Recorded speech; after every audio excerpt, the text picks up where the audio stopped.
Ladies and gentlemen, welcome back to the No Laying Up podcast. We promised it. It's a week late. Listen, there was a signature event. There was a women's major last week, but we promised you we were going to give you every possible detail of my round of golf at Augusta. This is a dream come true, not to play Augusta, but to actually have people curious of a shot by shot of what unfolded in a round of golf for me. And we're going to do every one. We're going to do every shot, every question. We solicited some questions from the refuge. Joining me in interviewing as well as Mr. Kevin Van Valkenburg. Hello, KVV. So I am so excited. I shaved my beard off just to make me more professional this week because I knew that it would call for the most big J of journalism events here. That I had to grill you like I was, on 60 Minutes here. So get ready for that. You're experienced at asking questions about to players at Augusta National, so I'm nervous for what you've got cooked up for me, but probably feeling pretty far away from the golf course right now, handling some fatherly duties over the last month. Newly minted father, Mr. Neil Schuster. Hello, Neil. How are you? Good afternoon, gentlemen. I'm fired up to get a shot by shot. I just want to encourage listeners, viewers to stick around. Soly will be giving a breakdown of his fantasy baseball team after this. And then I want you guys to watch me play video games at the very end. Yeah, so we got a big one on tap for you today. Make sure you stick around to the end, and we'll share the link for that other video.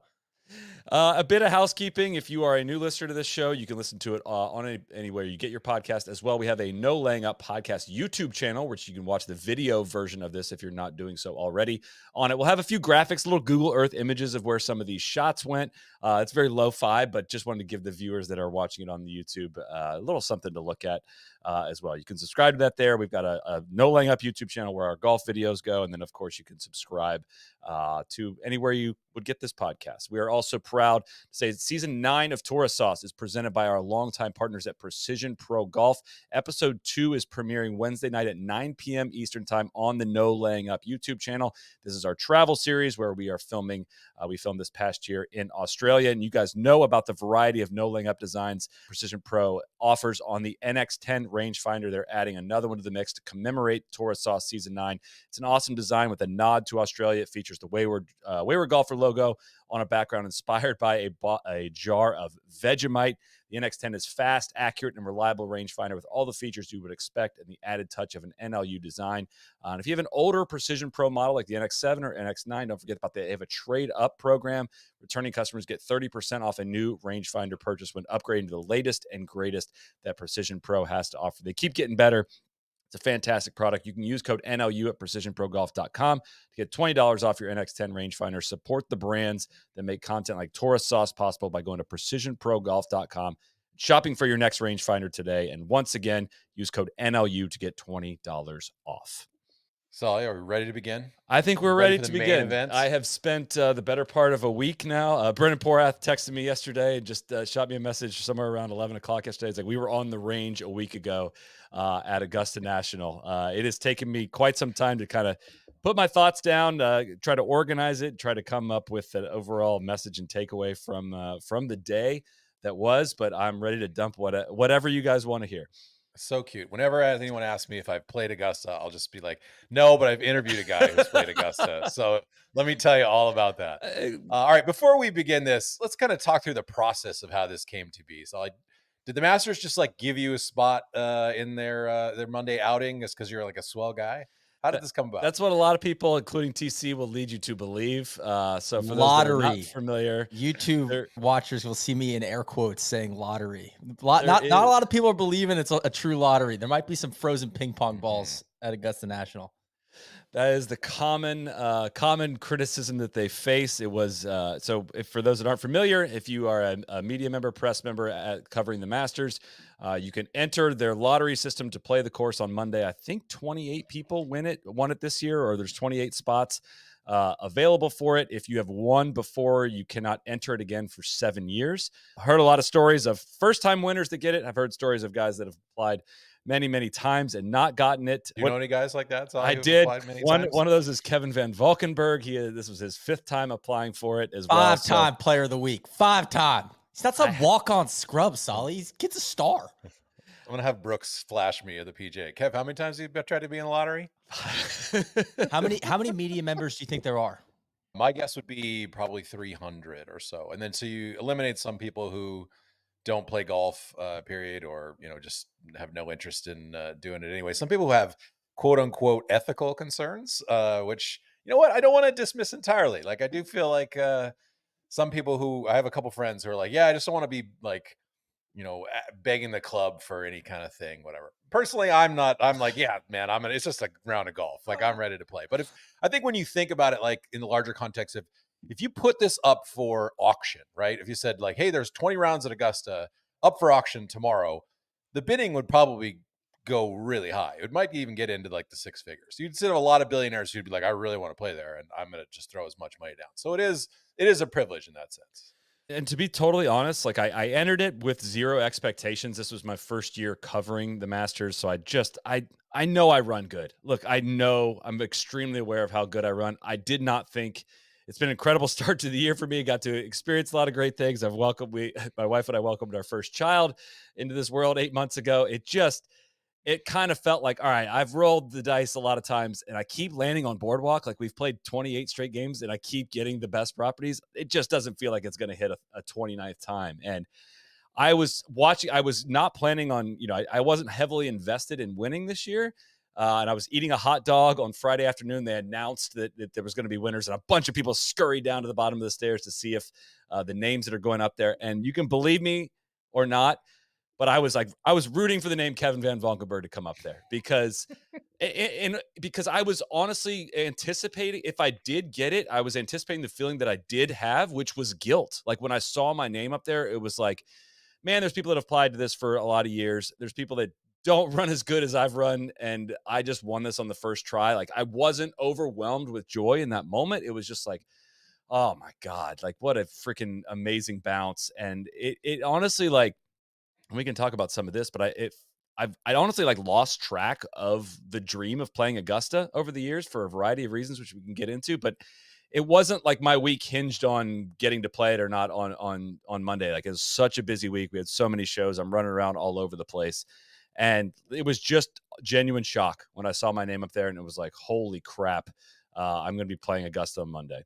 A couple follow-ups to that. Do they put it up like a manual scoreboard like they do the other scoreboards? Like It's not. It's digital. It's digital should, behind the Neil. That would be information great. desk, Yeah, and that's it scrolls screen by screen. So like, there's a few names go up, and there's a reaction amongst a bunch of people that if your friend got it or if you got it, and then another name, and you don't know how many screens there's going to be. You kind of lose track, and I saw a few familiar names pop up there, and then but the thrill right away was when my name popped up there. Right next to it was Brendan Porath, who has been a friend of all of ours really for quite some time, a friend of mine for almost a decade now, and been on group chats and have covered golf and have a ton of great memories with. And it was just like, hey, no matter what, I'm going to get to share like this day with Brendan. We've later found out we were going to get paired together, which was another true miracle. But it was like a great thrill I had was he was not down there, but I got to go. He was sitting right next to me in the media center or 2 seats down, and just go up and surprise him and say like, "What, you have plans for Monday?" And he thought I was messing with him. Like he thought I was total, which would have been a very, very cruel prank. And told him that he had hit the lottery and that I had too. It was the shock was shared between the two of us in that moment. So that was my other question. You don't get to pick who you play with. No, you're assigned a tee time. They so they have a meeting on the Sunday, the day before, and they pass out envelopes that say like, "Here's your tee time," and it gives you an arrival time as well. So the arrival time is 10:30 a.m. for the 11:30 tee time, and had heard stories of other people that had gone and like tried to show up a couple minutes early before their arrival time and were turned away at the gate. So I went and picked Brendan up on that Monday morning, and we went and sat at the there's a Christian Life bookstore about 220 yards from the entrance to Magnolia Lane. And we sat there for we pulled in at like 10:17, and we sat there for about 10, 11 minutes talking about something. I have no idea what we talked about. I don't remember what we talked about. It was a super weird anticipation feeling of like, I can't believe that we're getting ready to do this. We're going to pull up down Magnolia Lane and like experience a day at Augusta National. And that's exactly what we did. Scottie would have approved where you guys hung out, just get a little literature that morning, like think about, your place in the cosmos and stuff. I will say, just on the follow up on like the finding out process, I have seen a sports writer who really wanted to play throw his notebook in anger and storm out of the media center when he did not get picked. And I will say also, I know people who have played who've been paired with like 3 other people who don't speak any English. and it sort of like kind of diminishes the whole experience, right? Because if ultimately you're asking yourself, what is golf about for me? Like, as a true dream at golf experience about the people I'm playing with or the venue that I'm playing at.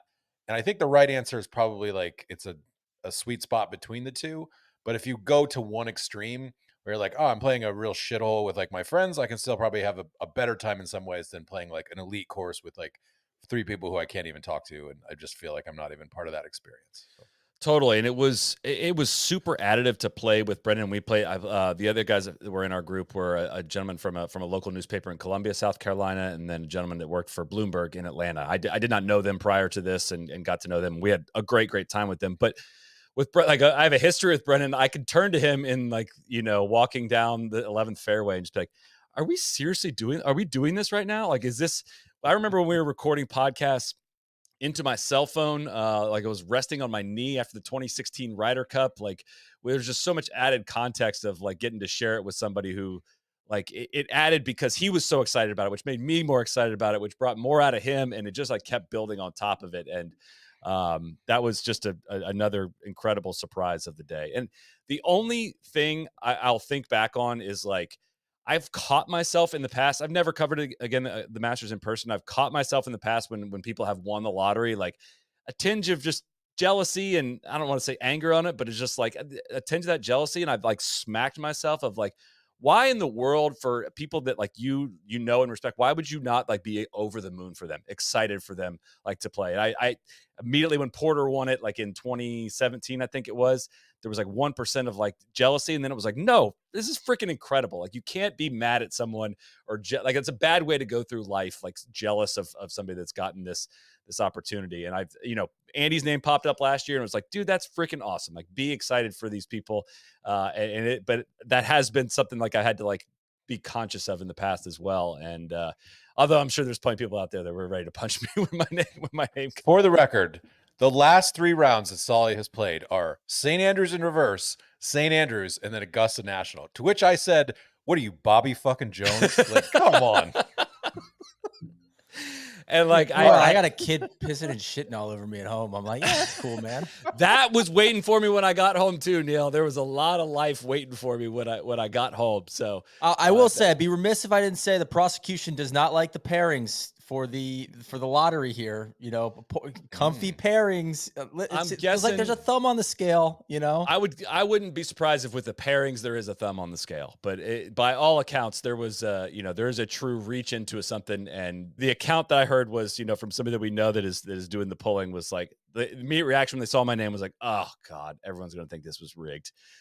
So either they're really going out of their way to lie about that, or it is a true draw. I'm sorry, but there's like, you may have been totally random. In fact, I believe that you were. There's no chance that the lottery is 1000% like random. There are like, it can't be, just not with Augusta does National. not strike me. It doesn't strike me as an organization that leaves a lot up to chance. They'd be like, you know what? Let's get these 4 people in, and then the rest of it will be random, whatever. So I'll not deny that that's the case. And also, that is their right. Yeah. Like, I don't have any. I actually don't really have an issue sure. with a thumb on the scale. I get it.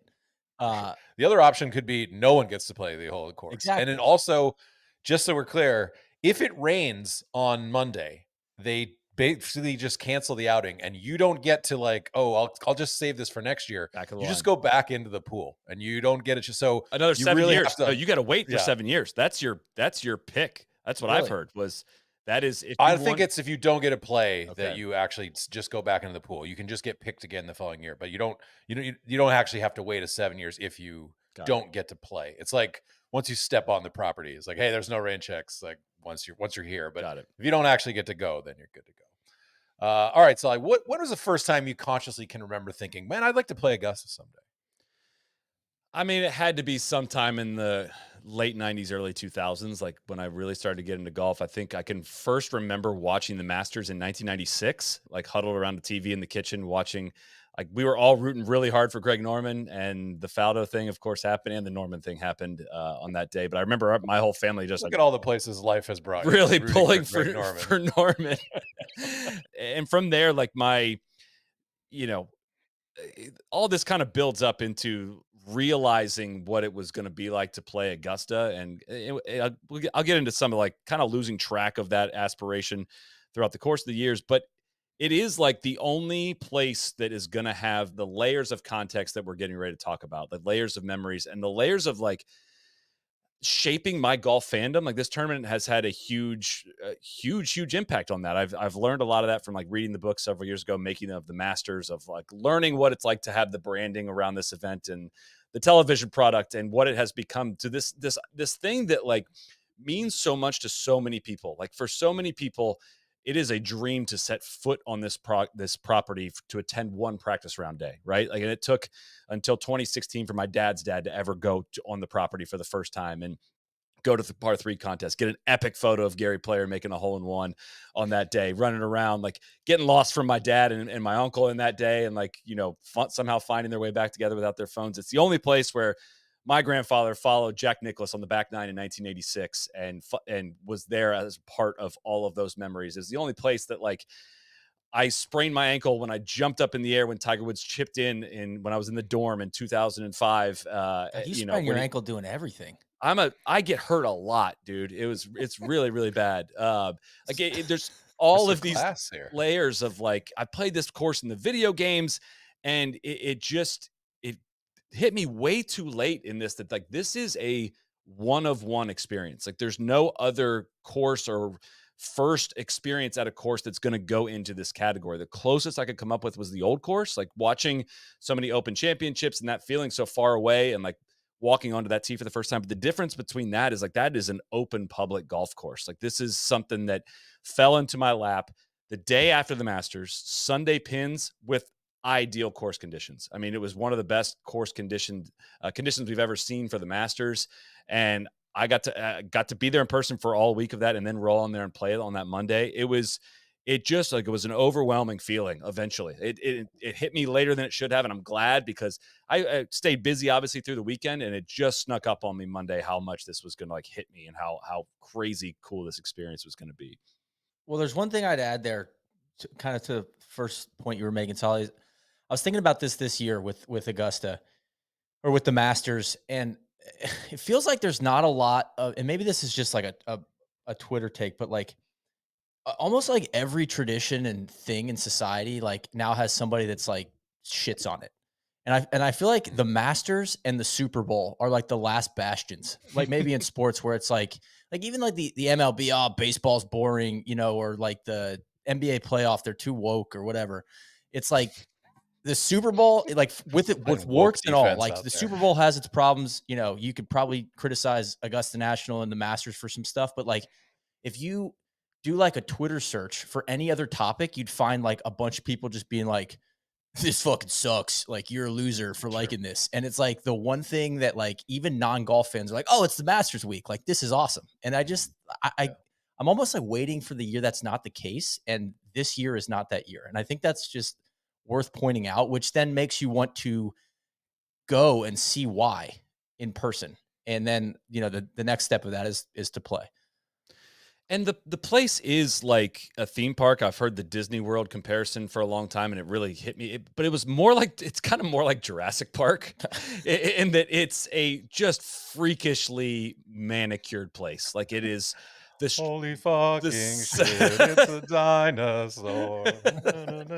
I mean, the level of infrastructure within it, the size of the industry around this thing, and this like once in a lifetime kind of feeling around so much there. Like so many people that are there on the Monday, the Tuesday, the Wednesday. It's their first time going, and this is like their chance at like making the memory there. And well, a question there, Soly. Sorry to cut you off, but did you feel like you were being watched? Where are there actually USB ports in the trees? Did you see cameras in places you didn't expect to see cameras? Well, I asked like, hey, are we allowed to like, can we go pee like in the woods? They're like, oh yeah, absolutely. I was like, oh, I'm sorry. I didn't know if there was cameras or whatnot in there. They're like, oh no, there's cameras in there. But like, yeah, everybody just goes and pees in the woods. So it's like, oh, okay, well, cool. But yeah, but I noticed this like walking around the Masters, you just walk by a tree and like, there's a cable running up this tree.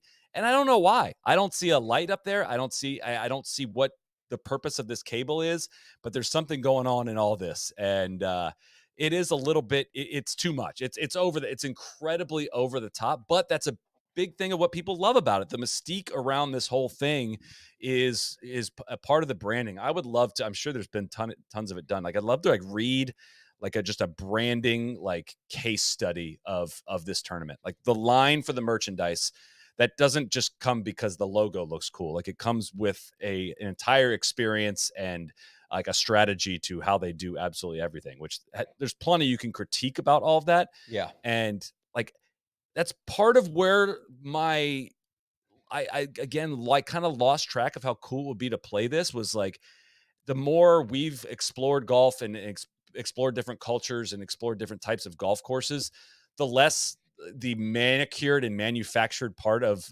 golf feels appealing. Like honestly, Links Golf is not on overseeded rye. Heathland Golf is not on overseeded rye. It's not massively green experiences. And like when I was 22, that was all I would have ever cared about. And like getting to go experience different kinds of golf and types of golf courses, like the style of golf course that Augusta has become less of a desire to me for a lot of reasons, which led to me like miscalculating like how freaking cool it would be to actually play the shots from the Masters. No, it's like I'm glad that not all golf is trending away from that type of golf, but like it's awesome that version exists. It's how I felt when we played like a Dare Manor. I'm like, oh, well, I know I should like the soul of Ballybunion more, but yeah, sometimes it's just awesome to play a dope manicured course with sub airs and like there's like a magnetism to places that spare no expense. And there's a lot of criticism that goes, along with that of like, oh, I can't believe you guys are wasting all this money on such a, pointless thing if you're an outsider. But it's it's like a guilty pleasure maybe that you're like, oh my God, that's incredible. Totally.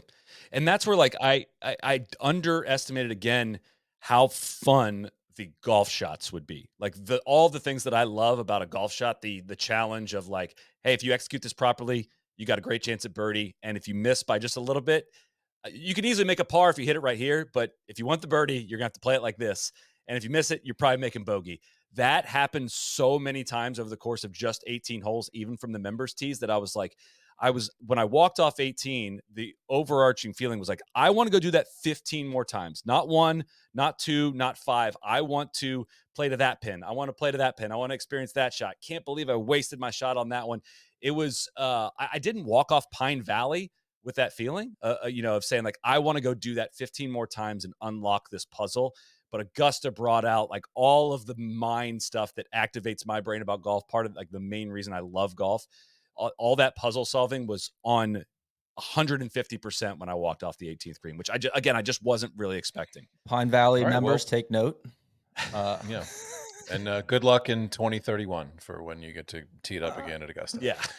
All right. So we'll move this along here. What were the next 48 hours like after you got picked? So how did the conversation go with Hannah, considering it was A, her birthday, which is and sick. B, an extra day away that you'd be on the road after spending like 12 of the last 14 days away from home while she was watching a toddler? I got ahead of this one and said like, all right, I made a reservation for Monday night, but listen, honey, if it's like a 5 to 10% chance I would win this lottery, if I do, pick something out. And if it hits, this is your bonus birthday present. I've already got you a birthday present, but you get a bonus present and we'll go out to dinner on Wednesday. And I mean, she definitely understood the once in a lifetime nature of all of this. And that's what you had going for you, because it is the one thing in golf that non-golf fans understand. Totally. That's it. If it was, honestly, if it was any other course, it'd probably be like, yeah, the old course, I don't care. Right. Isn't that public? Why do you want to play an old course? Yeah. So it was, when I called her and told her the news, she was more excited than I was. It was not as hard of a sell as you might think. She was obviously a very understanding and loving. Well, massive shout out to Hannah. Hannah, if you're listening, she certainly will be, in massive 100% aspirational wife. Hats off to the wife on this situation. I made it home by 10 o'clock that night, I think. So I got to wake up my daughter the next morning still. So that was good. Daddy played the Masters. All right. So what'd you do? Did you go hit some balls that week? So how's your swing looking going into that outing? So this was did a quick back of the napkin calculation. Was like, oh, okay, this will be like 13 days between the last time we played at St. Andrews and picking up a club for the first time back stateside. Honestly, but the first thought was like, okay, how am I going to get from Friday to Monday without hurting myself in some way? Because my back is teetering. It's always teetering. The lower back issues are there. I swear within 30 minutes of seeing my name up there, it started to just bother me just a little bit. Like, in one wrong move could have been one of the great all-time own goals of all time of my life. So I went and hit some balls on Saturday and Sunday mornings, got up a little early just to get some feels, hit some balls over at Forest Hills, off some mats of just like, all right, that way, when I get on property, at least won't have been the first time I've touched a club. But also, like, in this time period, I got a lot of advice from people that had done it before, but I got ahead of the mental part of like, you have got to not care about what you shoot. Like, the only way you're going to have a bad time is if, like, you start out poorly and you're obsessed with what you shoot and you don't experience the rest of the round. That got put to the test very, very, very early, which we'll get to. But that was like, dude, have some feels, but like, go into this round with a goal of like experiencing each shot, experiencing. Just because a putt is, a 10-footer is for double doesn't mean like you're not going to get to hit that left to right putt again on this green. Like, take it seriously. Like, go enjoy it. Go get the experience out of it. So I will proudly say that I got myself in the right mindset for that, because I'll tell you my score at the end of it all when we go through the hole by hole. But it wasn't great, but truly will not have an impact of how I look back on this day. All right. Other than giving me like a half naked hug in the hallway as I was headed out to put as much distance between you and me as I could in my jealousy. What'd you do that morning? Did you eat breakfast? Where did you hook up with Porath? I went over, got a smoothie, got a coffee, cleaned up the Airbnb. The time did sneak up on me. Sorry about leaving the mess behind for you. I just figured that was within your payment. That's within the expectation of what needed to be done before an Augusta tee time. But it killed time as much as possible. But it was like, oh, I'll go over there, I'll pick him up around this time. And then it was like, well, if there's 85 roads closed between here and there, like, that could be a problem. So I'm just going to get there early, and then we can get to the parking lot early, just in case. Let's just get in front of the gates. And what's funny is we pulled out of that lot at like 10:29, and we sat at the light for what felt like 15 minutes. And it was probably 2, but like, we didn't get up the drive until like 10:32. And I was already like, oh, bad start. Just wasted 2 of our minutes at Augusta National. And then, sure enough, you hand them the invite, and like the security barriers that are there go down. And then sure enough, you're driving up Magnolia Lane. All right. So what's it like to drive down Magnolia Lane? Frosty Walrus on the Refuge wants to know, what kind of music did you put on? I panicked. I didn't know what to do. I knew what I was going to play on the way back down the drive. And if you listen to the 1997 Masters Deep Dive, you can probably guess what song that's going to be.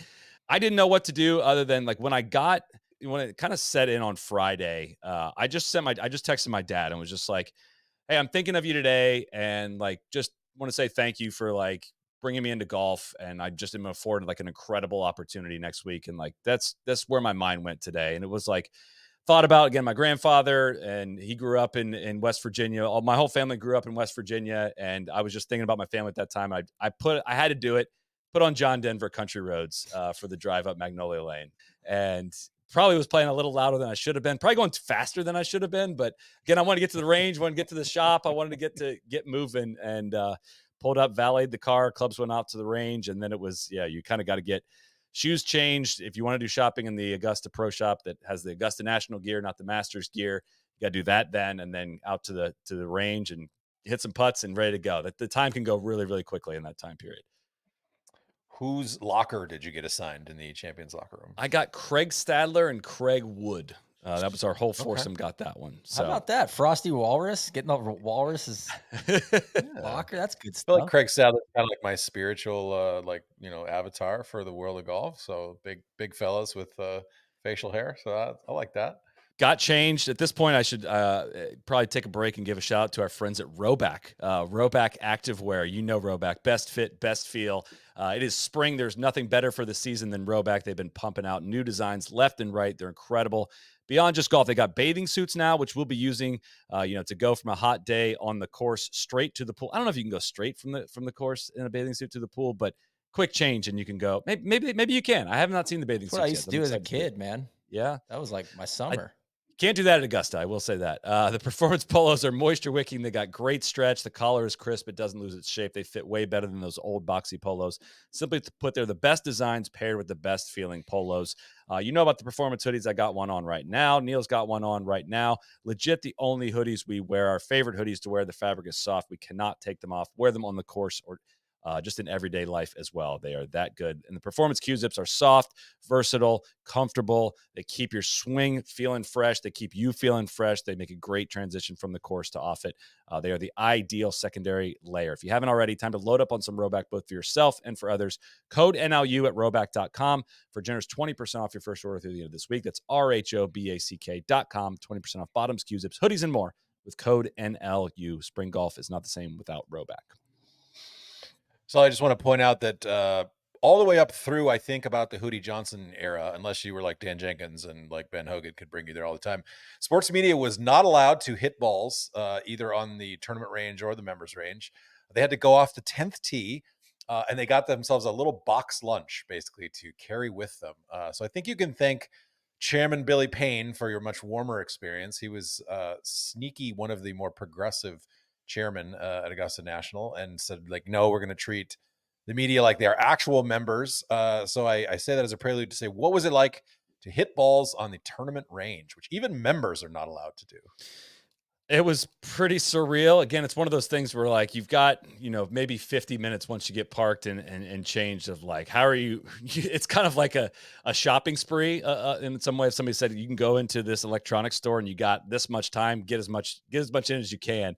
You wanted to hit enough balls to get loose but without obsessing over your swing or anything like that. You want to hit some chips. You want to hit some putts. Of course, the greens are very unique at Augusta, but yeah, I mean, it was like the coolest, best range you've ever seen. I mean, the greens were like real Augusta greens. So you're hitting wedges into them and like seeing how much it actually spins. I don't know if I've ever hit range balls and, you're obviously hitting Pro V1s on the range and watching them spin as they land into the greens, a bunch of different pins that you can kind of practice. All right, this is kind of like the shot that's going to be in a number 3. This is going to be maybe the shot that will be in a number 5 and watch it spin and react on the green. It was really cool. It was really, really nice. Again, all of it just from that moment on, I just felt like I was floating. Like honestly, it would just, you're walking into this setting that you're so wildly familiar with, but you've never stepped in those actual spots. That's one thing that's different about this course as well, compared to other ones that we get to go visit for golf tournaments. Is like, anywhere else we can walk inside the ropes, we can go to the range, we can go to all these places.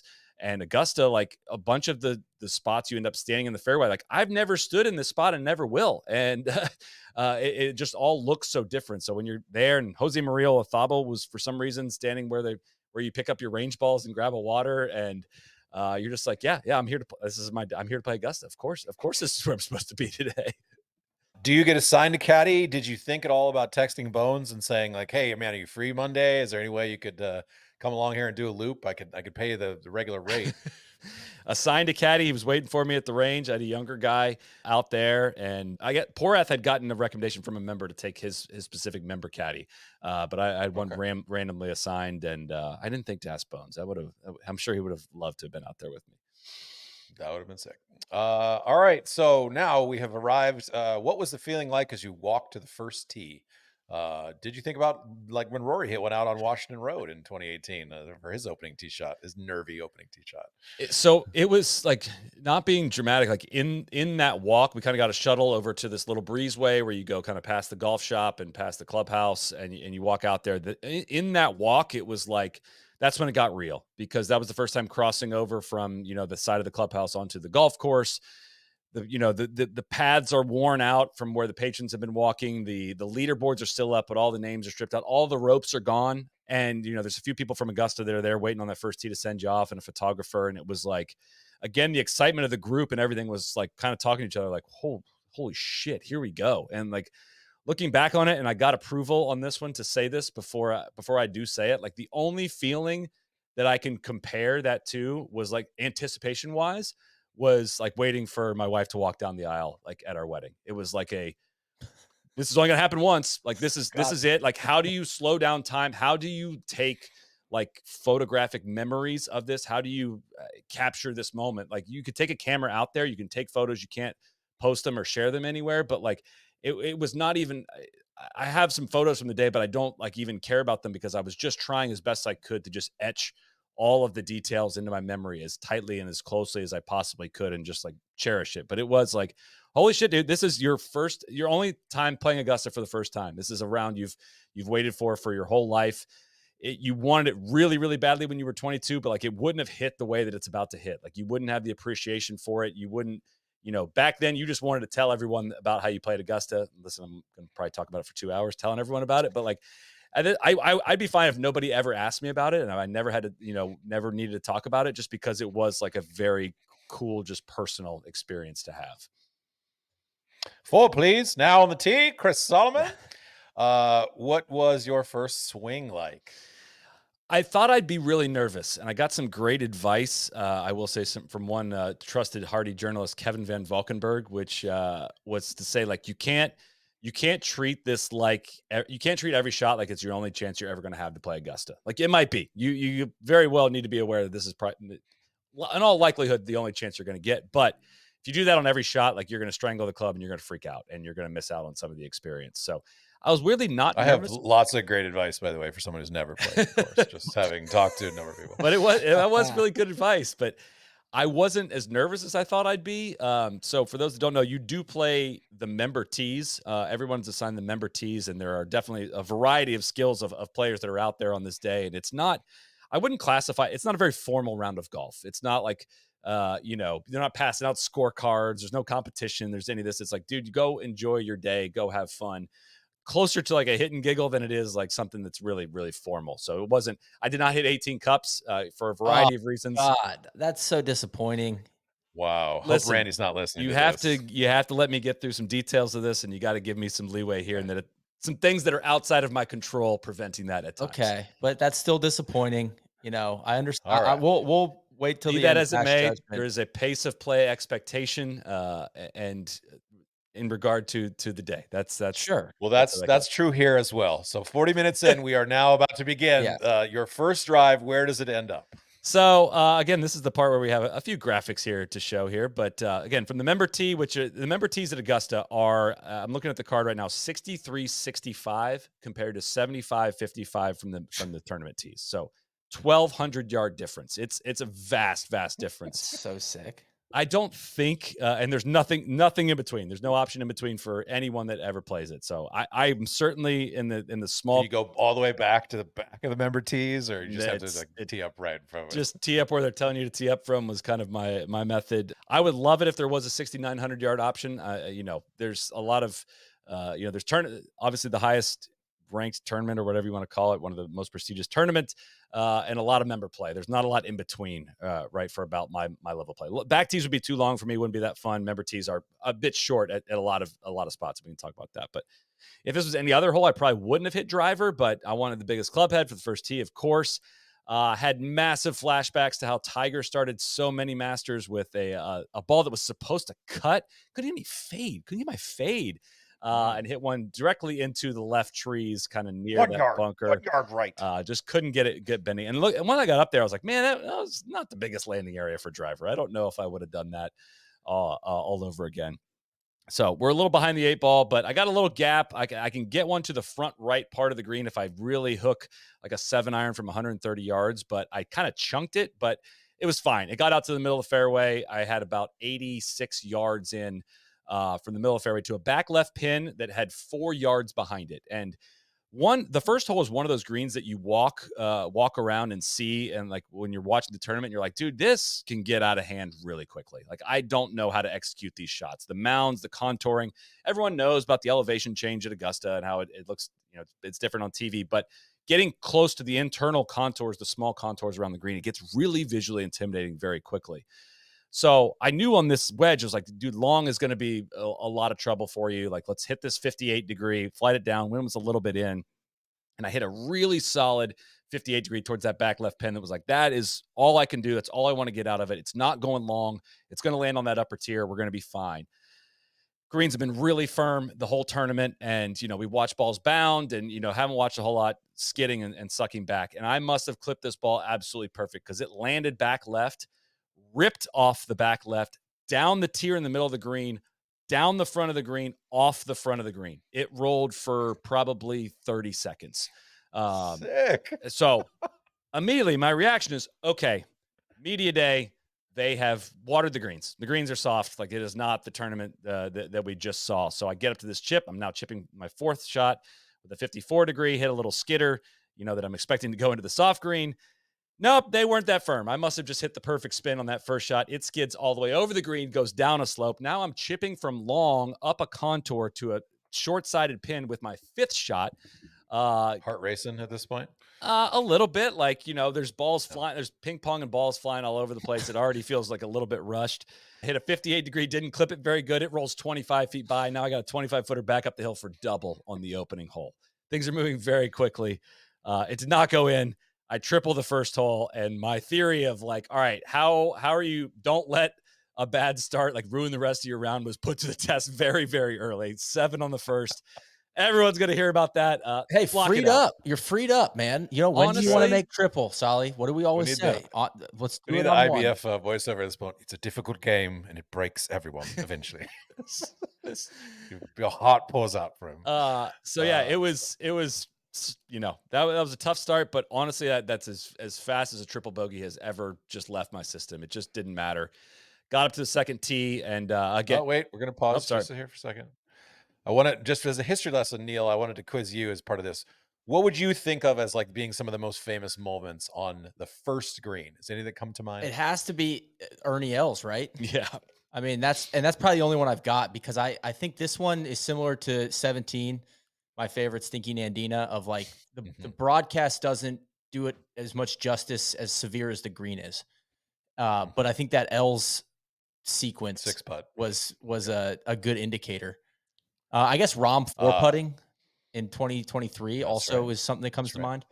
Schwartzel chipping in came for me. Rory blowing it off the planet in 2018. All the Tiger doubles that he's had there. There's a lot. There's a lot for every hole, but it is a freaking one has more history than I thought about as I was thinking through it. But that was the Schwartzel chip in. I think is probably the most like famous good moment. Eventual Masters winner chips in to sort of start his day and announce that he's going to be in it. But I was there for the Els 6-putt, which is one of the more brutal meltdowns in public. All right, let's on to number 2. Here, so flipping over to number 2, again, a lot of these, the member tee is just going to be a very different look. I forgot I had the whole. God, these graphics are great. So always give us shot tracers on the ground. This is fantastic. I got to see that after that triple. Soly's got to be thinking about his Hertz reservation down left of number 2. Maybe I'm just going to WD from the media day. That's right. If you're not aware, we renamed the Delta counter, which is what Dan Jenkins always said was left on number 2, is the Hertz counter. No one really goes to the Delta count anymore. They just change on the app, but you still have to go to the Hertz counter if you want to change up your rental car situation, fight over the insurance and all the fees, Neil, that they throw onto those rental cars. Have you ever looked at the damn fees? Like a recovery fee? Airport fee, tax, all of it. Disgusting. And on top of the like guilting me into getting the insurance, like the 5 different types of insurance. I don't know. Is it covered? I don't know. It's up to you. Yeah. Anyway, Soly, back to you. Luckily, I prepaid all that on the first hole, so I was freed up. I could return it with no gas in the tank when we got to 2. Got up, and again, there's certain shots I've always looked at Augusta and been like the 7th tee. I don't know what to do with that tee shot. That just does not fit my eye. There's all kinds of shots that don't fit my eye. 2 is not one of them. I've been drawing driver for a couple of years now. This was, it got there. It's pretty wide, and that from that member's tee, you can get it past the bunker and just get it way down there. All I had to do was get one moving left, and I just lambasted a ball around the corner. It was probably the purest shot I hit all day. Got all the way down there. I ended up having 176 into the second green, the par 5, which, again, I've watched this shot, the approach shot, so many times. I know where you're supposed to land it. You're supposed to land in that front tongue of the green to get it to chase all the way back there to that back right pin with a ton of severe slope around it. And we got kind of caught in between because, you're realizing too, something I was battling throughout the course of the day is having watched so much of the Masters, they're playing a different golf course. So they're hitting way different clubs into it. And the trajectory and the ball, the way the ball is going to roll out is very different than what I have from like 176. So I was going to hit 9-iron as a little helping wind off the downslope. I just needed to cover like 155. But my caddy was a little worried about with a 9-iron loft, like it actually hitting the front of the green and running back to that back right corner. So we ended up hitting 8, hit a great shot, but had moving a little right to left, was hoping to land in the middle of the green, and it just airmailed the green. It was an Icarito ball. Sick. It went way over the green and ended up on the back hill. It would have hit the patron. It would have crushed people in the crowd if there was a crowd standing there. Went pretty far. Also, Ray Floyd told Tiger to hit it into the patrons on that hole. So you get a good chop to chip from there, right? Ray Floyd told him to hit to the right patrons to chip back up the hill. That was so gotcha. Where I hit this ball was like, dude, oh my. You have watched this tournament for how long? You know not to hit it right where you just hit it. Like that is, you could watch one day of the golf tournament there and know that's not where you're supposed to hit it. And I fell right into the trap. Like how did that happen? That again goes back to like, oh, I want to hit that shot again with 9-iron. Like, why did I hit 8-iron? That was not the right call. Caddy fucked him. And that's not what I said. I made the decision. Listen, don't you put that on me. What's that? I'm way long, and I know this little section of the green is very small to this pin, and it's like I've got a ton of fringe to cover, and it's like the goal was like if we can get this third shot to creep onto the green as slow as we possibly can, that's the best chance of getting this close. The only chance of getting it close. It's going to go past. You could leave it on the fringe pretty easily, and if you get it going with any speed, it's going off the green, may go into that bunker. It's a really tough shot. So this is the part that like I was really surprised at how much I enjoyed like chipping around Augusta, because you can land it off the green and it will bound on. Like it's not. That's what I hate about playing Florida golf. If you land it into the green on Bermuda, you're not getting a very predictable bounce, and like so you end up taking everything lofted wise, and you can get into some really big hip chipping heebie-jeebies because you're trying to use the bounce, trying to get spin on it, all that. But this is like, dude, you can be creative around these greens. You can loft the ball up onto them if you need to.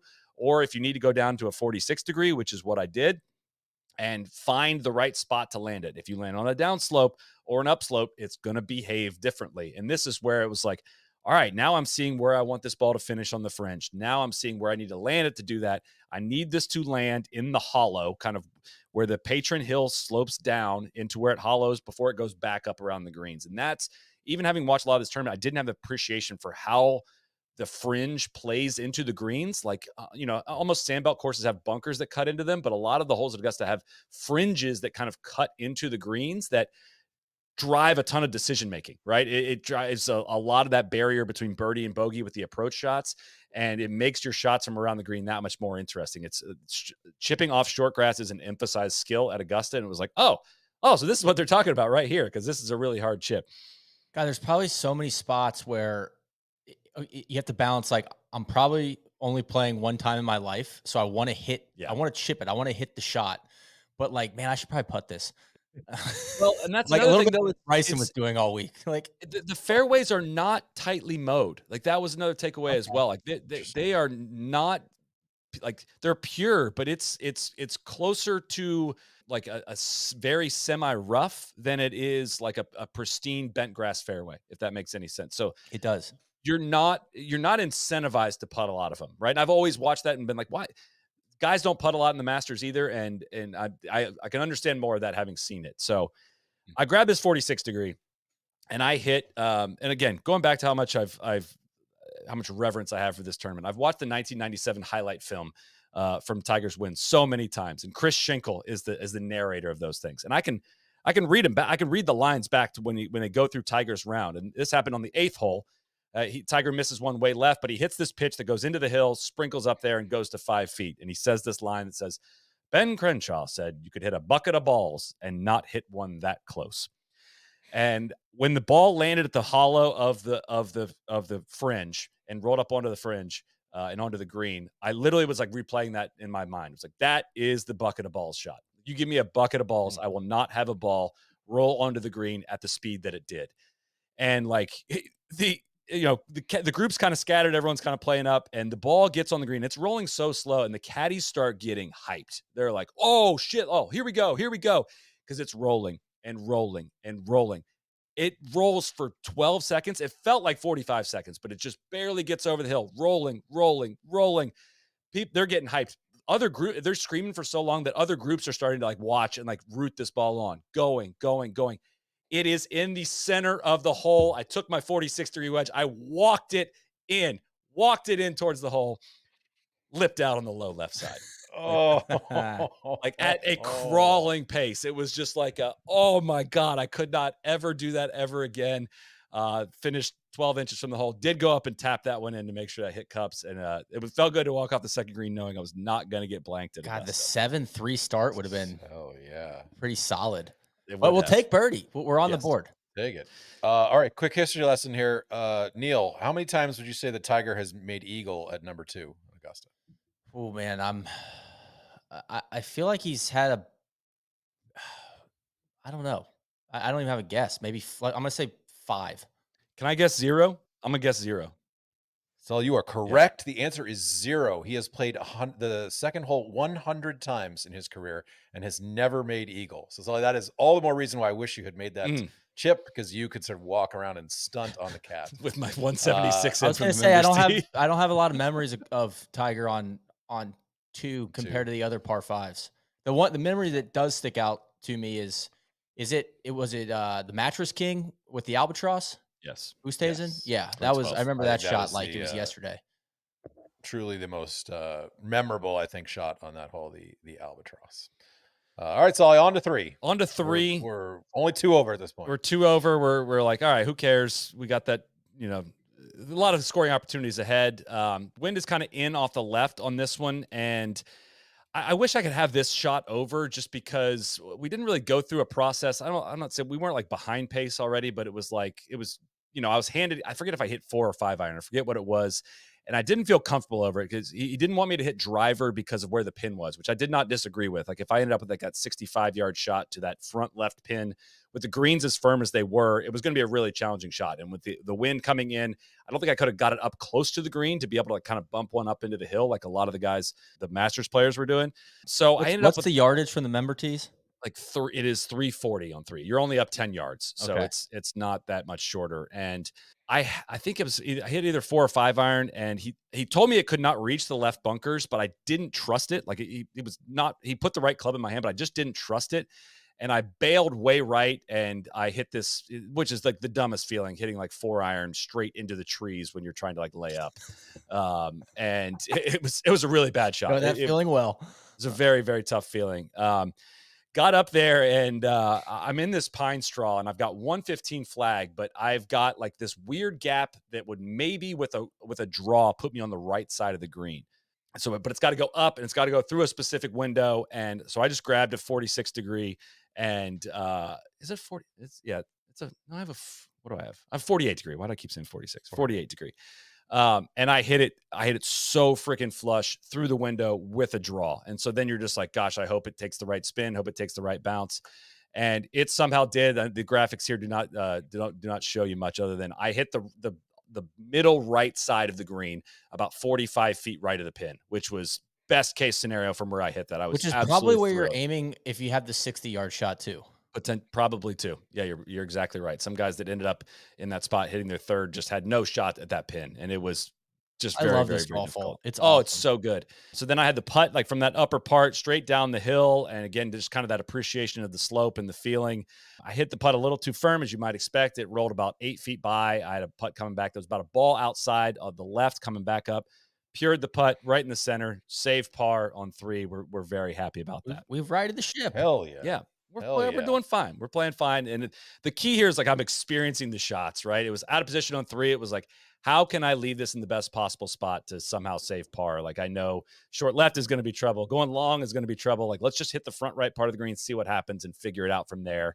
Try to lag it close. It was just like way the shots worked on top of each other. Every shot had consequence. And my brain started to get pretty activated here pretty early. History lesson pause. What would we remember for famous shots on the third?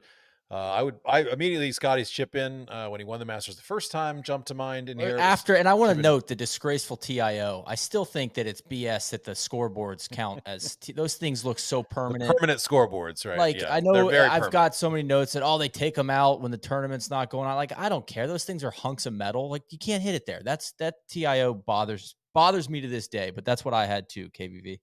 Schwartzel also, of course, hold out on this hole. So do you remember what happened to Jeff Maggart when he Yeah. was leading the Masters in He this hit it in the situation? bunker and then hit the lip and hit himself and got penalized for it. Right in the I chest. I remember always that. remember him turning to his playing partner and putting up, like touching his chest and putting up two fingers, be like, "Yeah, just add 2 strokes to my shot or to my score because that one just nailed me in the chest." The rules are different now, right? You don't have to count if the ball hits you, but back then certainly did. And again, I think that's accurate. I was just replaying in my mind so many of the shots and different strategies that we've seen to this pin from the different wins and how that hole changes every time from day to day, from where the pin is, where you want to drive it, and how the greens are reacting. It's just a really exacting shot. I don't know. I can't picture a world where I could have gotten after that pin anyways. So I was thrilled to walk off with 4 on that one. We come to 4, one of my least favorite holes on the course. TC and I were grumbling about this a bit during the week. Got a little bit of pushback from some of the Masters junkies who say, "Oh, it's one of the only hard par threes. You got to love it." But tell me, Sly, what are you hitting here going into the 4th? So the member tee yardage says 170. I believe we had 176. We're back into a wind now, and the wind was humming pretty good. I was between 7 and 6 iron. I ended up committing to the 7 and swinging hard. Hit a really good shot, but got caught up in the wind a little bit. Just drifted a little bit left, landed on the green on the edge, but trickled off to the left, just past the left bunker. The pin was kind of back left middle, if that makes any sense. Not all the way in the left, but I had about a 30-footer straight up the hill from just off the fringe, and this was a clear, like, you can putt this one because you got to hit it hard anyways. Putted it up there to about 6 inches or so and had an easy tap in par. So Yeah, that's a pretty good lead flowing on this hole. Yeah. Good job. Yeah. You didn't, Phil said you could just hit it at the grandstand there and be fine. Right. Cause that in the year, he's not leading the Masters when this happened. Sometimes get it confused. I believe it was 2011. This is 12. But he aimed kind of 12. between 12, kind of between the grandstands and the bunker there. Basically thought he could get up and down regardless. Ball hits the rail of the grandstands, goes into the bushes, has to play 2 right-handed shots to get it into the bunker. Hits a pretty good bunker shot, but is not able to make the putt and makes a 6. Pretty much plays himself out of the Masters. It finishes in second by 2 shots, or out of the playoff by 2 shots in that year. So I feel like I remember Bubba hit a crazy shot in here one of the years he won, but I don't really have a ton of memories of, like, I don't know. This hole just lacks. It's not a bad golf hole; it just lacks a little bit of personality. Spieth briefly in the year that he was chasing Bubba had made a birdie on this hole, I believe, and it felt like it was sort of flipping the momentum between them, where like it was like, oh my God, Spieth's coming! Like this 20-year-old kid might win the Masters, and then it completely like on the 9, 10, 11 stretch, like Spieth just completely. I think I'm like Bubba. That one of those years, it was like a display of how well he could work the ball, because I think the wind was doing something, and because he was a lefty and he was able to like sling one in there, he was like the only person that could like get it back to the stick with any kind of spin. I can't remember the shot specifically, but there's something in my memory bank about that. Spieth was leading by 2 when they left this green in 2014. He went on to bogey the 5th and bogey 8 and 9, and Bubba made 4 birdies. He birdied, but Bubba also birdied number 4 at this. Did he? Okay. Yeah. I remember feeling that this was like, I was like, oh my God, like this kid just like hit an unbelievable shot and made birdie here. He's gonna do it. He's gonna take down Bubba. Thank God. No, it did not happen. Did not. All right, on to the 5th, which Dan Jenkins once said that no sports writer had ever seen the 5th hole because it's the furthest away from the clubhouse / media center.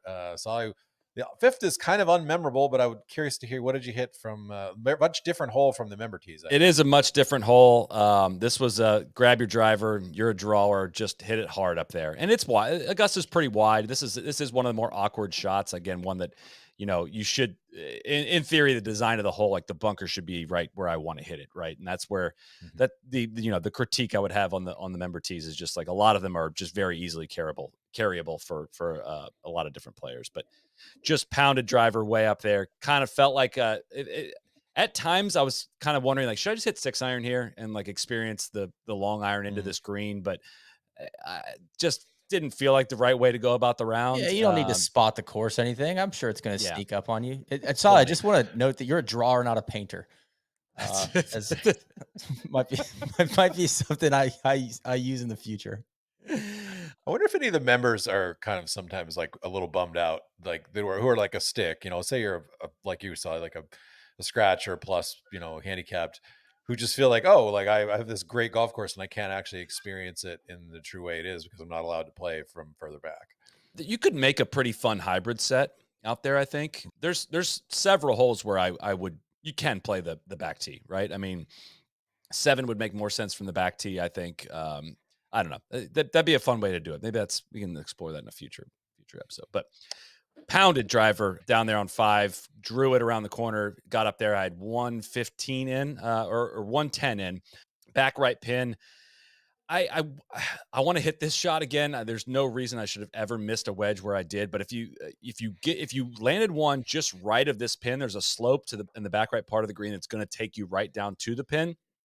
The smarter decision would be to play just left of it, and you're putting straight up the hill for birdie from 25 feet, whatever it was. But I tried to get this one close, pushed it just a hair. It lands on the top right of the ridge and just sneaks off the green up above the hole about 3-4 feet. If that had landed a foot and a half farther left, it might have spun down right next to the hole. But again, this is where that thin line is. And now I've got this awkward putt. I putted this one, carried just a little too much speed through the fringe and rolled about 5 feet past. Got kind of caught in between on my read. I knew it was breaking right. Didn't play enough break and missed it on the low side for a sloppy 3-putt bogey from the fringe. Not technically a 3-putt, whatever, but it was like, dude, I had 110 in on 5. I should not be making 5 on this one. But got caught with my hand in the cookie jar. Oh, just couldn't make any putts. This, if you're listening, watching the Masters, is where Scottie Scheffler basically stole Colin Morikawa's soul from him on the 5th because Scottie hit 7-iron and Morikawa was trying to get into this hole with 5-iron.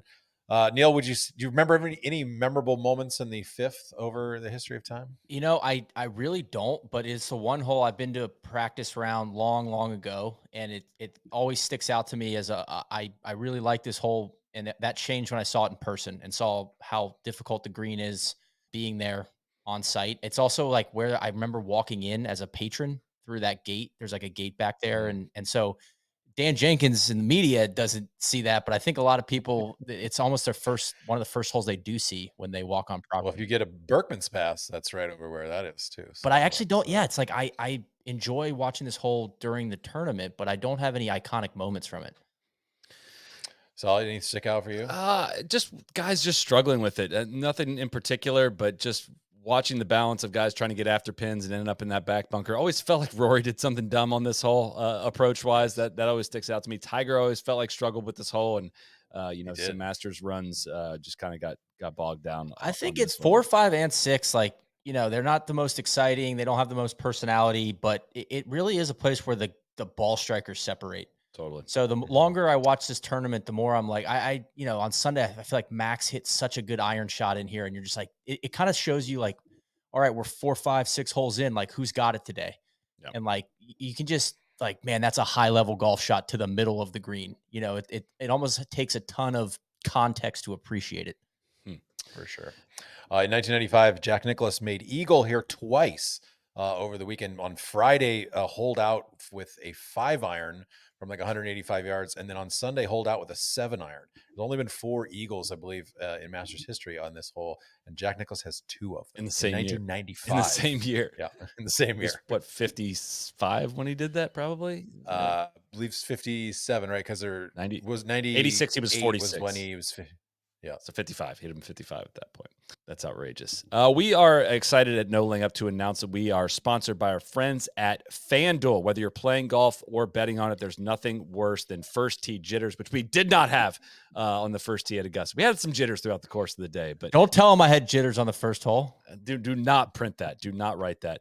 But with FanDuel, you can crush your first bet off the tee because right now new customers get $150 in bonus bets guaranteed with any $5 bet. That's $150.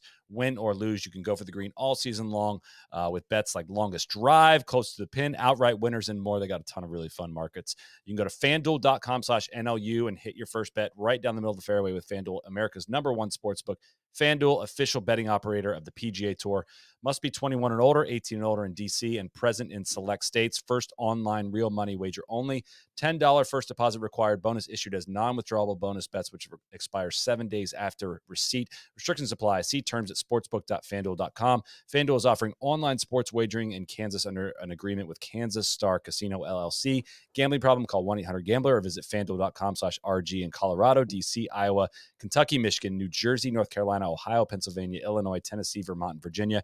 Call 1-800-NEXT-STEP or text NEXT STEP to 53342 in Arizona, 1-888-789-7777, or visit ccpg.org/chat in Connecticut, 1-800-9-WITH-IT in Indiana, 1-800-522-4700, or visit ksgamblinghelp.com in Kansas, 1-877-770-STOP in Louisiana, visit mdgamblinghelp.org in Maryland, visit 1-800-GAMBLER.net in West Virginia, or call 1-800-522-4700 in Wyoming. Hope is here. Visit gamblinghelplinema.org or call 800-327-5050 for 24/7 support in Massachusetts, or call 1-877-8-HOPE-NY or text HOPE-NY in New York. Let's go. God, Solly, that's the Thank best you. I've ever heard you do. Holy that is moly. a Rick Hall of Fame disclaimer performance. God, that gets me fired up. That threading the needle tighter than 7 fairway at Augusta right there. That was one slip up was going to really mess me up there. Here we go. We're on to number 6. We're on to number 6.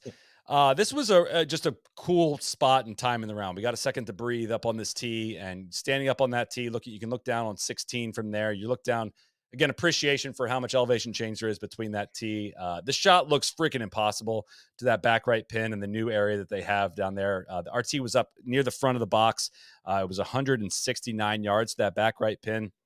I pulled 9-iron on this one and hit a really good shot. One of my best shots of the day. It landed just on the right side of the green and hung barely on the fringe, pin high right, maybe 15 feet from the hole. About as close as you could have hit one without it being on the green. It was a little extra element on the putt, which was way outside the hole on the right. It was a sharp breaking putt that was hard to get the speed right. Coming off the fringe, hit a little too firm, went through the break, went about 3.5 feet past, came back with the comebacker, just a little left to righter, but poured that in for an easy par. Any part of that back right pin, I was quite proud of. Still a little frustrated from letting the bogey get away the hole before, but was happy with a par on that hole. So are you reading putts for yourself on this? Is you asking the caddy for help? Or are you getting help from the caddy? I'm trying to lean a ton on like what Max was saying though about putts breaking more than you'd think, and I kept wanting to play more break, and it was. Without the actual experience on it, trying to go back and forth with the caddy on what the reads were, it was at times we were not quite getting on the same page on how much break there was, or how I like to read putts, or how I hit them. And but yeah, we're talking about each and every one, and he's picking out spots for me, and I'm trying to follow as best I can. Neil, I think I know Solly's answer to this, but any shots memorable that stick out to you on the 6th hole in the history? Honestly, no, until I listened to y'all's deep dive and the one that Tiger roped in there. What was that, 2011? Yeah. 11, yeah. Which I did when I was listening to that pod. I did remember that shot. But nothing else jumps out to me like a momentum changer. Yeah, the only thing I would say is DJ hit a really good shot in there, leading by 1 in the 2020 Masters, which may have occurred on a green screen. Totally. Whether that happened or not, I can't say. All right, on to the 7th. This is a hole that I looked at it on the map before we played, and I couldn't quite figure out what to do on this. There's a case to be made for just hitting driver and trying to get all the way up on that upslope, but with where the Sunday pin is, you just kind of need one at the bottom of the hill, and you can flip a wedge up there, and that should funnel down there. Shout out to Randy. So it's kind of unnecessary to give yourself that awkward pitch. He asked me if I wanted to hit the 2 or the 4-iron more, and I said 2. I'd rather just kind of hit a little flighted, tragedy 2-iron. I just smothered it though. I had an awful shot. You really are awkwardly up on this hole, and the fairway slopes from left to right. And I was trying to hit a little draw just so it didn't leak into the right tree line. Just smothered it right at the trees. Had like 115 in from over there. Was going to have to hit a hero hook 54 degree. I was just trying to get up in that bunker, but didn't quite catch it. A little fat again, a little slippage in there. And then I left myself about a 35 yard pitch on that upslope. I was right in the spot where I could have chipped it right in between the bunkers and run it up, but I decided to go aerial with it and try to get it up there, and knowing if I got it past the pin, it would come back. But for whatever reason, however I clipped it, it just kind of went past the hole and stayed up there. I had about a 20-footer coming back down the hill for par and missed that one and made bogey on this one. So kind of unforced error. This was a birdie opportunity hole, and this is one I'd love to have over again, because really just got to get one in the fairway, and it was an easy flip wedge and pretty doable hole. This hole kind of stinks, if I'm being honest. It's just like It does stink. it just doesn't pop. It's a place where, with all the coverage of the Masters, this is where I go, like, run it, take the dog out to pee, or it's like, all right, we're through. Like, it's just like, I don't want to miss 8, so 7, you're just like, whatever. Yeah. Nothing in my research. I've never really found a truly memorable shot on 7. Byron Nelson apparently drove the green in the second Masters that ever took place here, which annoyed Clifford Roberts, Bobby Jones enough that they lengthened it immediately 25 yards.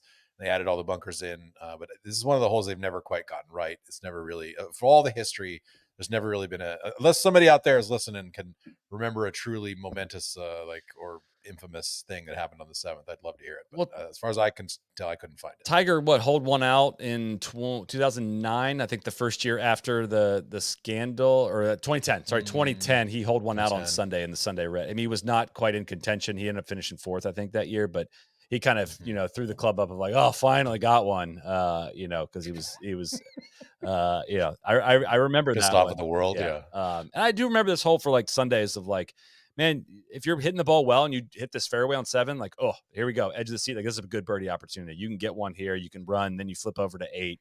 So there's something to it, at least to that Sunday pin. But I mean, this was originally designed as like a pitch and putt hole, like a drive and pitch hole. And now it's 450 yards from the back tee, and like the most narrow fairway. It was like wide open and kind of choose your own adventure, but modern technology has kind of ruined this hole. And they've kind of band-aided it together for several years, and it just has kind of ended up at something that's just kind of there. All right, on to number 8. So what's we're at what? We're 3 over at this point in the round? No, we're 4 over. On 5. 4 over. 4. Okay, bogey on 5, and then a bogey on 7. That's right. Yep, 4 over. Step up on 8. Really easy tee shot, honestly, from the member tee. Pretty wide fairway, bunkers not in play. Hit an okay drive, but kind of smothered a little bit. End up on the left side of the fairway, past the crosswalk, and you get up there and you are on like an upslope. Like this is always one of the holes that I'm like, dude, how are that must look easier in person when you get up there, because these guys just send it up near the green and are able to get 280 up the hill. They always get it up there. I don't know how. And no, you get up there, you're like, dude, okay, all of my fears about this hole are accurate. Especially from that left side. I didn't have a great angle, and it was, you get flashes of everyone that's always missed left over there. Like, there's nothing good. So one time hitting the shot, there's a tower back there that ends up being what you're trying to aim at or trying to get it at with the right to left shot shape to be able to get it up the front of the green and get chasing back there. And I had 195 way up the hill, and I hit a 6-iron, and I just didn't trust it enough to flip it over, just because I was fearing going left, and it kind of scored just a little bit right on me and got ended up past the big mounds and far enough past the pin. The pin was kind of in that back left that I didn't have to pitch over the mounds, but I was well over the green and had a pretty lengthy shot in, which kind of gives you like a 40-yard shot that was like, okay, do I land this with a 58 degree all the way up on the green with some spin, now rolling downhill to this pin, or do I try to bump one up through? What do we try to do here? A lot of elements. Ended up going for the 58, but all day long on this shot that I tried to use the open face, use the bounce, and really clip it, the ball traveled way farther and with less spin than I was expecting, and I just was not able to ever hit that nippy pitch. Caught it just a little heavy maybe, or a little thick, and it just trickled all the way down to the back fringe and probably had 25 feet coming back up the hill for birdie. So you'd think it was a missed opportunity, for the birdie, but we had the right to lefter up the hill. Drano, right in the center of the cup. Birdie on the 8th. Get back to 3 over par. Played the last 7 even after that opening triple. So playing pretty normal regular golf aside from that first hole. Yeah, I truly just disaster on that first hole. Just could make some putts. I'm a little sad you didn't get to hit the Tiger slingy draw that we've admired over so many different podcasts. New appreciation for that too, like with how much like your shoulders are tilted this way. I mean, you are truly on this upslope. And again, granted, remember, I'm way up past where they're hitting shots from, and I was on a more severe part of the hill. And if I'd hit it farther right where I should have, I'd have been on a less severe part. But that was just a really hard shot to picture slinging one with the ball just sitting that high above my feet. And which I want to call out Scottie's shot from Sunday from over on the left side when I think he hit like a 2-iron, like roped one over the trees. Like I thought that was among the best golf shots I've seen in the last 12 months, if not longer. It was incredible.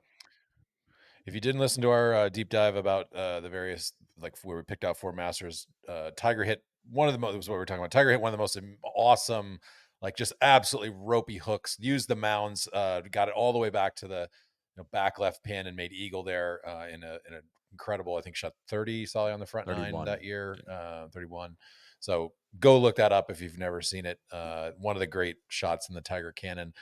In doing a little bit of quick research in here, in 1986, which obviously we know from Jack's victory, Tom Kite and Seve Ballesteros were paired together, and I think it was in the final group because Seve led going into that day. They both made eagle on this hole. They both chipped in. It was not on television. Oh, God. I went literally back and watched this morning the 1986 YouTube footage, whatever, and they're like, just let you know, Seve Ballesteros just chipped in, and Tom Kite chipped in right after him. Like, I mean, we We'd have complain lost about our the minds. broadcast sometimes now. Imagine Oh, God. that with back-to-back Eagles. That's probably why it's not more famous, because there's no like highlight of it. Yeah. That gets replayed over and over. I will say this was a hole, having played, I've always loved this hole, even more appreciation for it. It is a puzzle. It is so many awesome elements to it. Those mounds around the green dictate everything. Your shot shape leading up into the green, the shape of the green too, like just that ridge that runs through the middle of it and how precise you have to be. It's not one you can just hit up near the green and figure it out. Like that's, after having played it, I wish I would have just bombed one long left. There's grandstands back there and you're basically kind of chipping back up the hill from there. But again, this was around this part of the round. I'm kind of like, God, I totally see why guys with experience win around here. You have to have played. It's not something you simulate in a practice round. You had to have played like a Sunday at the Masters to know, and hit it in the wrong spot to know exactly what you're dealing with and where you just get there and you're like, gosh, I wish I was right there. I wish I was right there. And how guys like Tiger always talk about missing in the right spots around there and how integral all that was. It was like, holy shit, I'm like walking in there. I get to do all of this. I get to like act all of this out. It was very surreal. And that was just what made it, just took it to this whole other level of fun. Like I keep falling back on that word fun. Like it was just awesome. It was weirdly fun to get like punched in the mouth. Like when you didn't execute one of the shots, just be like, oh, I deserve that's that. my fault, but that was fun. I really liked the balance of That's a good doctor special. Totally. All right, on to 9. On to We're 9. closing in on the first 9, not the front 9, but the first 9. We're closing in on the end. Again, pretty relatively easy shot, especially with a little bit of the wind help that we had on 9 to get it past all the trees. And I just pounded one down the middle, and it actually got up to the upslope and came back into the walkway. And I was left with 91 yards into that front pin. Again, a shot I've seen way too many times come up short. Your boy was not going to be coming up short into that one. I hit a little, what did I hit in there? A 54 degree in there. I clipped it perfect. It was like, I wanted to hit about a 98 shot or something like that to the 91 pin, but up the hill, just because there's so much slope in there that it's going to rip back. Like you're expecting to rip back. And we can't see what happens up there. You don't know what happens, and it just ends up in the middle tier. I really thought I had stuffed one in there. While I was down there, I was like waiting, like, please don't rip all the way off the front like you did on 1. Please don't rip all the way off the front. And got up there, had a really, really tough putt, 30 feet above the hole, but I just had to hit one basically at the top of the mound, watch it trickle down to kind of give me distance, and had walked off with an easy par on 9s for a front 9 of 39 with the triple on the first, and feeling pretty good about things, honestly. For sure. Saul, you mentioned the shots ripping off there. Norman in 96, one of the most memorable sort of things. In fact, that was where he was like, oh shit, like I might be in real trouble. If you've watched the ESPN documentary Shark about it. A shout out to Scheffler. I think this probably, second Masters hits it to 6 inches on Sunday. I was standing right there, so I haven't actually seen it on TV, but certainly seemed kind of like a hell yeah moment for him. But another one I wanted to call out, 2 more actually. Shout out to our guy, Adam Sarson, who used to have this as one of his gifts. Have you ever seen the Tiger gif of him where he hits the huge, big hook around the corner from the trees? That's on 9. And where he kind of shuffles sideways, almost like a football player doing like warm-up slide drills. And that's a famous shot on 9. And in 1986, Jack Nicklaus hit it to 12 feet on this hole. And he heard some cheers going on in the 8th green. And he turned to his son and said, why don't we try to make some noise ourselves? Or to the gallery at least, and then rolled in a birdie putt to get him to 3 under. The lead at that point was 8, And then, of course, Jack obviously stormed back and won the Masters that year. So, I'd also that's kind of one of like to Ryan's nominate favorite stories. Tiger dislocating his wrist Pop it back into place. and and popping it back into place. That happened here on Thank you. 9. And Really? then in I think Really, Neil? 2019, didn't That he? happened? He had like an epic lag putt from the back of the green. I He think, truly did. One of the which best lag putts. that stands out to me as a memorable shot too. This hole's awesome. This green's awesome. There's just so many elements to this shot, and it is one of those, like, you kind of almost need to watch shots come in from up top to learn how to play it. Like, Yep. and another one with experience that would just drive so much of your decision making. I got to throw our friend Brendan under the bus on this one. He was up on the front fringe. He got kind of lucky with where his ball ended up. It kind of sucked back off the front right and stopped on the front fringe. And I think he ended up making like a 7 because his shot did not get up the mound, went all the way down the slope, came all the way back into the fairway. That happened a couple times. Ended up making a mess of it. A memorable mess of it, I would say, of like, that's what can happen at Augusta really, really quickly. I was not upset to see somebody else fall into that. Not me. Poor, if anybody doesn't know, he can pound it off the He tee. played I'm sure great. he was hitting balls, and he often says of himself, "I have the touch of a blacksmith around the greens, like just a little bit of stone hands." So. It's just, again, a wild reminder of the slopes and how that can play there. So turning over onto the back, there is a lot of questions about this. There is a little bev cart up there by 10T with everything you could want, body armor and Gatorade and snacks and all that. So, you get a little break. You're standing up there, and really, the wind really does whip at this part of the property. And like, we had a relatively windy day. I mean, it was relatively strong. So get up to the member tee on 10, and Caddy asked what I want to do. I hit 3-wood driver. It was back into the wind. So I was like, just give me the driver. Let's go hit driver. I can move that one right to left. We can get one way down there. And he cautioned me. He's like, if you get one moving too far, you can end up in the first cut on that left side, and there's a tree down there. So like, you've heard the adage of like, you can't go too far left here. Like, you with driver here could go too far left. What I heard was, let's hit driver as far down there and as far left as possible. And no, I kind of smothered it just a little bit and overcooked it just a little bit. Listen, not as far left as possible, because I think when our guy Rory showed us that there's further left as possible. If you get it past the first tree limbs. The tree limbs are not much of an issue from the member tee. It is wide, but it is a shot I've always pictured hitting, and I always wanted to hit that draw down there. I just honestly hit it like too good. And there is one perfect tree there that, like, all of a sudden, I've got that Mackenzie bunker that's left there in the middle of the fairway that nobody ever hits it into. When you need to punch under a tree, is in a really perfect spot. So I'm in this first cut. I'm 130 yards. There's a big dip in the fairway and a big mound going back up to the green. Like, I didn't know what to do. Like, there was a very thin gap.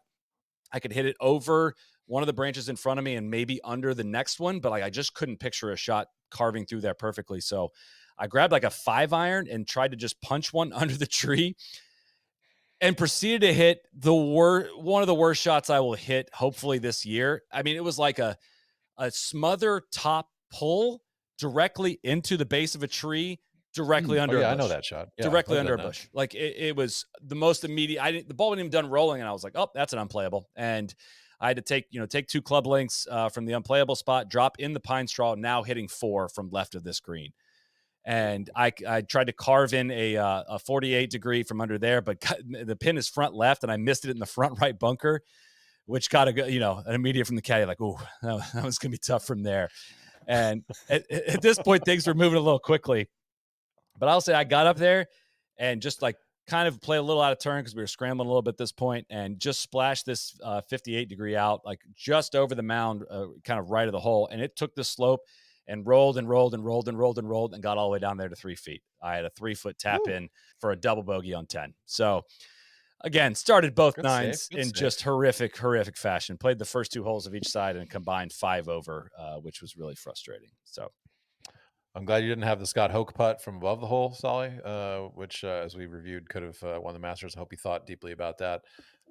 Any other moments on 10 historically that stand out, Neil? I think Bubba from the trees, Bubba, Rory, Adam Scott. There's a lot of playoffs that end on 10, so I feel like there's a bunch of them to choose from. But Adam Scott in the rain is pretty iconic.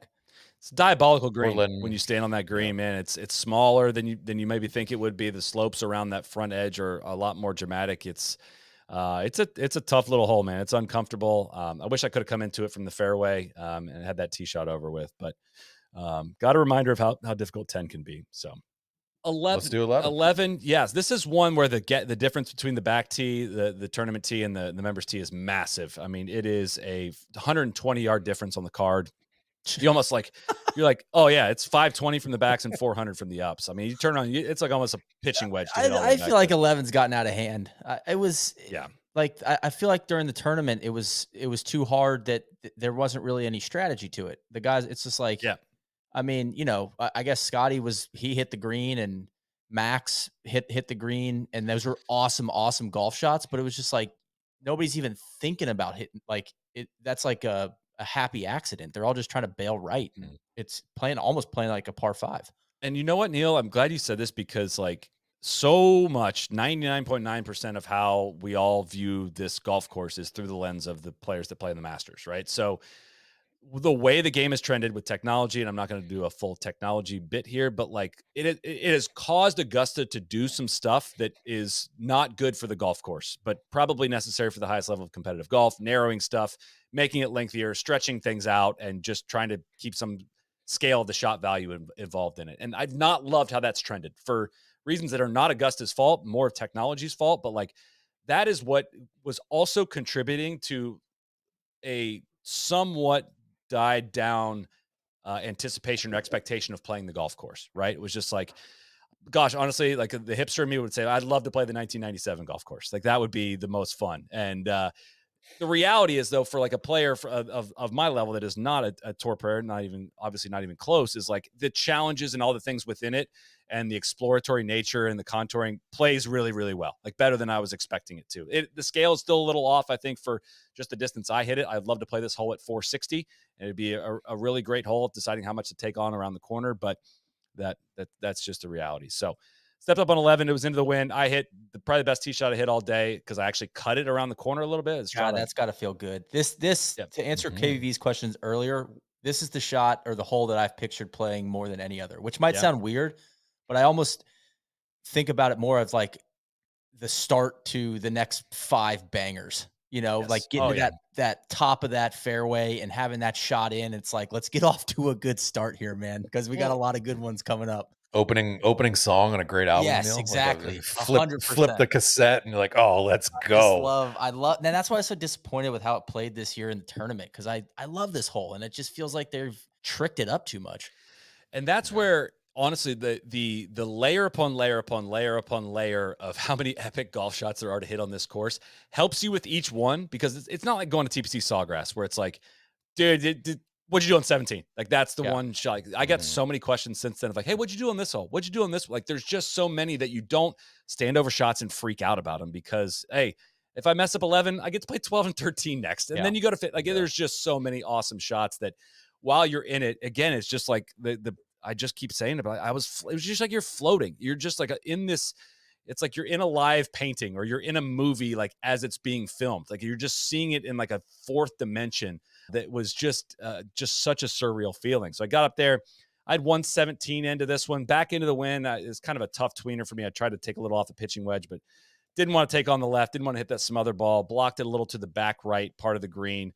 Had a downhill putt to there that as soon as I hit it, I was that's too fast. That's too fast. We underread the putt coming back, the 8-footer coming back up the hill, and I missed that low. So bad 3-putt bogey on 11. 17 in. I know. God, I mean, that's not quite the same hole. Yeah. Yeah. It's tough. I do. Yeah. Yeah. I was gonna say Faldo hit a 4-iron into this hole when he won against Larry Mize, or excuse me, against Scott Hoke. And I had Larry Mize listed as, kind of the iconic shot. But I do want to shout out, God, I think it was the guy from New Zealand this year that first time I've almost seen somebody put it in Rays Creek. He Foxy, yeah, hooded a freaking 3-iron and rolled. I was like, oh my God, I've never seen a ball back there before. It is when you round this corner. That was another one of oh God, I have never looked straight down 11 fairway and seen 12 in the background. I've never seen that angle. At different parts of the property, you feel like you've kind of been to that area. I've been around 1 green. I've been around 3 green. I've been to all sides of a lot of these holes. This is when you realize oh no, the rope is there. I've never been to 12. And when you flip over to the other side of Rays Creek, eventually here, like, oh my God, I can't believe I'm standing here. I will never get to stand here ever again. That was the most surreal part is the part that's upcoming. But The other thing, and this is more of a general take, but looking on screen here at the coolest thing about this part of the property and just some of the aerials of Augusta is it reminds me of when you see like a really, really nice house on like Zillow. I've been doing a lot of Zillowing now that I'm a dad. And you see like when there's like a really big kitchen and there's like a nice big countertop, but then there's just like 20 feet of space.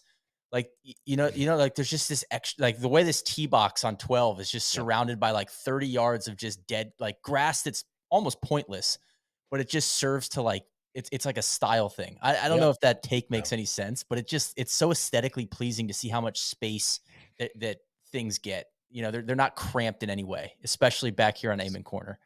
Few things in life live up to their billing, but Amen Corner is one of them. Standing there at this area where 11 green, 12T, 13T, like it's pretty awesome. Well, and then so we flip over to 12 after making the bogey on 11. I'm 3 over on the side. I'm 6 over on the day. And like, I kind of had told myself like, hey, if you got a good round going on 12, let's do the tiger shot. Let's do the tiger shot. Like, let's hit it over the bunker. Let's 2-putt it. Let's not get out of hand here. I'm 6 over.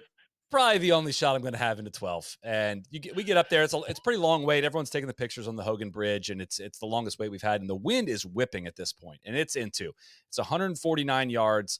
And again, I've played this shot in my head so many times. I've played this shot at Golden Ocala. They have an unbelievable replica of this hole, but I've hit it enough to know, like, all right, if you're going at the pin, it is probably a different club than if you're going to the other part of the green. And if you're going to the other part of the green, you have to ignore the pin entirely. You got to pretend it's kind of either over the bunker or left of it.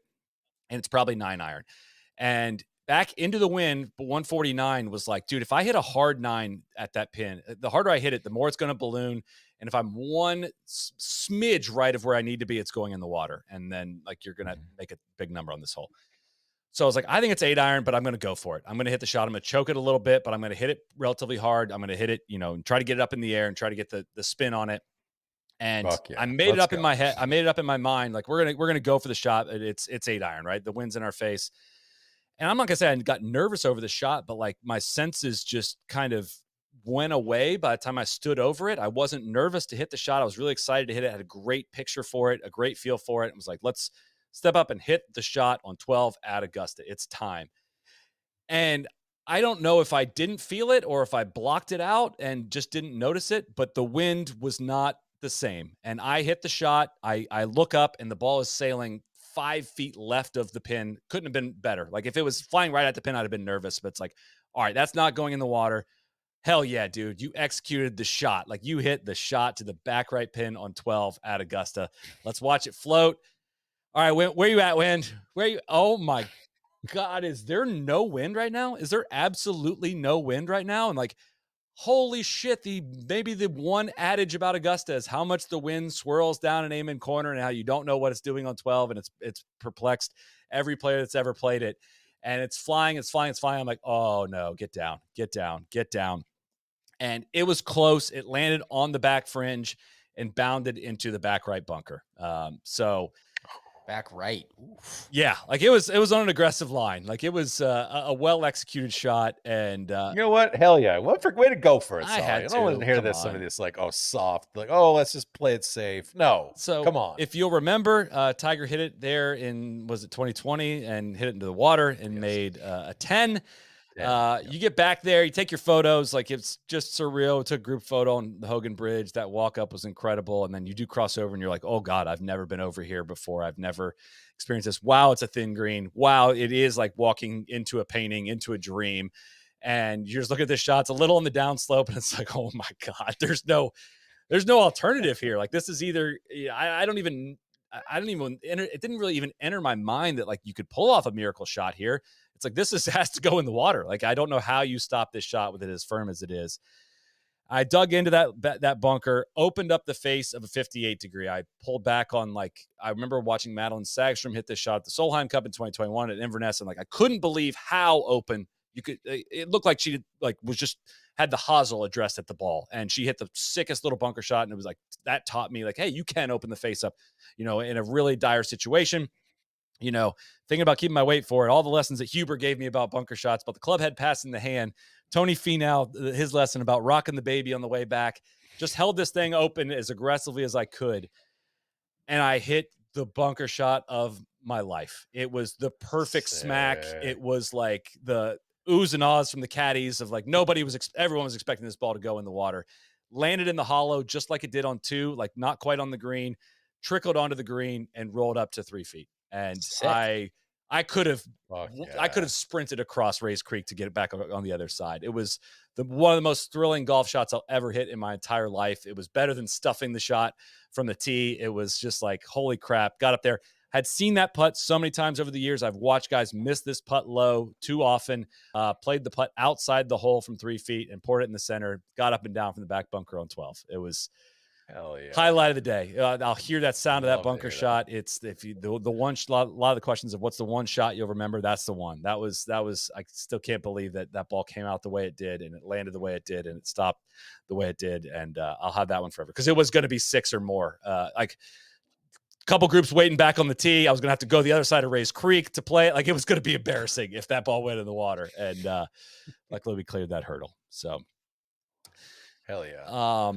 Flip over to 13, a shot I've maybe been the most excited to hit of any shot.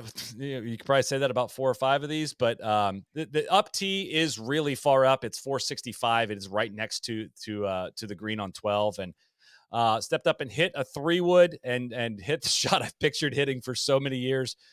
Kind of towed it, wrapped it around the corner, rolled on the low part, and got out there. Had 173 yards in after wrapping the 3-wood around the corner. Is it so wrapping it around? Like, does it get down to the flat spot down there? Like, is it by the creek? I thought it was, but it's kind of like past the flat spot. Even it got so far around the corner that this is where I'm playing kind of my second shot from there, and it was in the middle of the fairway. It wasn't like along the left side. And it wasn't until I addressed the ball here that I realized how far above my feet it was. Just still how hard that shot is. I mean, the pin is back. Got the Faldo 2 iron into that green. It was 8 iron, but okay. Well, but like with older technology, like him talking over with Fanny in '96 and all that. Like one of your favorite, sort of back and forth. I know that well. But it was so exact to how I've pictured the shot so many times for years. Like, dude, how do you aim this one? Like, do you aim it at the creek knowing it's going to draw? No, you can't do that. Then you're going to hit the Brandt Snedeker shot. Like, do you aim it at the middle of the green? Well, no, you can't do that because it's just going to smother it and go left. And I ended up aiming kind of at the pin, which felt like middle of the green, and hit the 8 iron, kind of smothered it a little bit. Landed up on top of this left ridge and stayed there. It was kind of lucky. I kind of thought I was going to trundle down over the green. This is the same putt that Scottie had on Sunday, and it was a really tough putt. I had to aim it, almost back between those 2 bunkers up there and just get the speed right and let the hill take it. And I hit it too hard, and it went above the hole and past it about 6-7 feet, I'd say maybe 8 feet, coming back for birdie, but a fast downhill putt outside the hole. I hit it. As soon as I hit it, my caddy was like, "Oh, sit," because I firmed it. But it went right in the middle of the hole. Had the 2-putt birdie. Let's go. But honestly, like the biggest thrill of this was like Porath hit a great tee shot on this one as well. Hit a great approach, and he went a little longer left than I did into the hollow, kind of on the downslope. And I've watched guys struggle with that shot for a long time. Do you chip it? Do you bump it? Do you flop it? Do you putt it?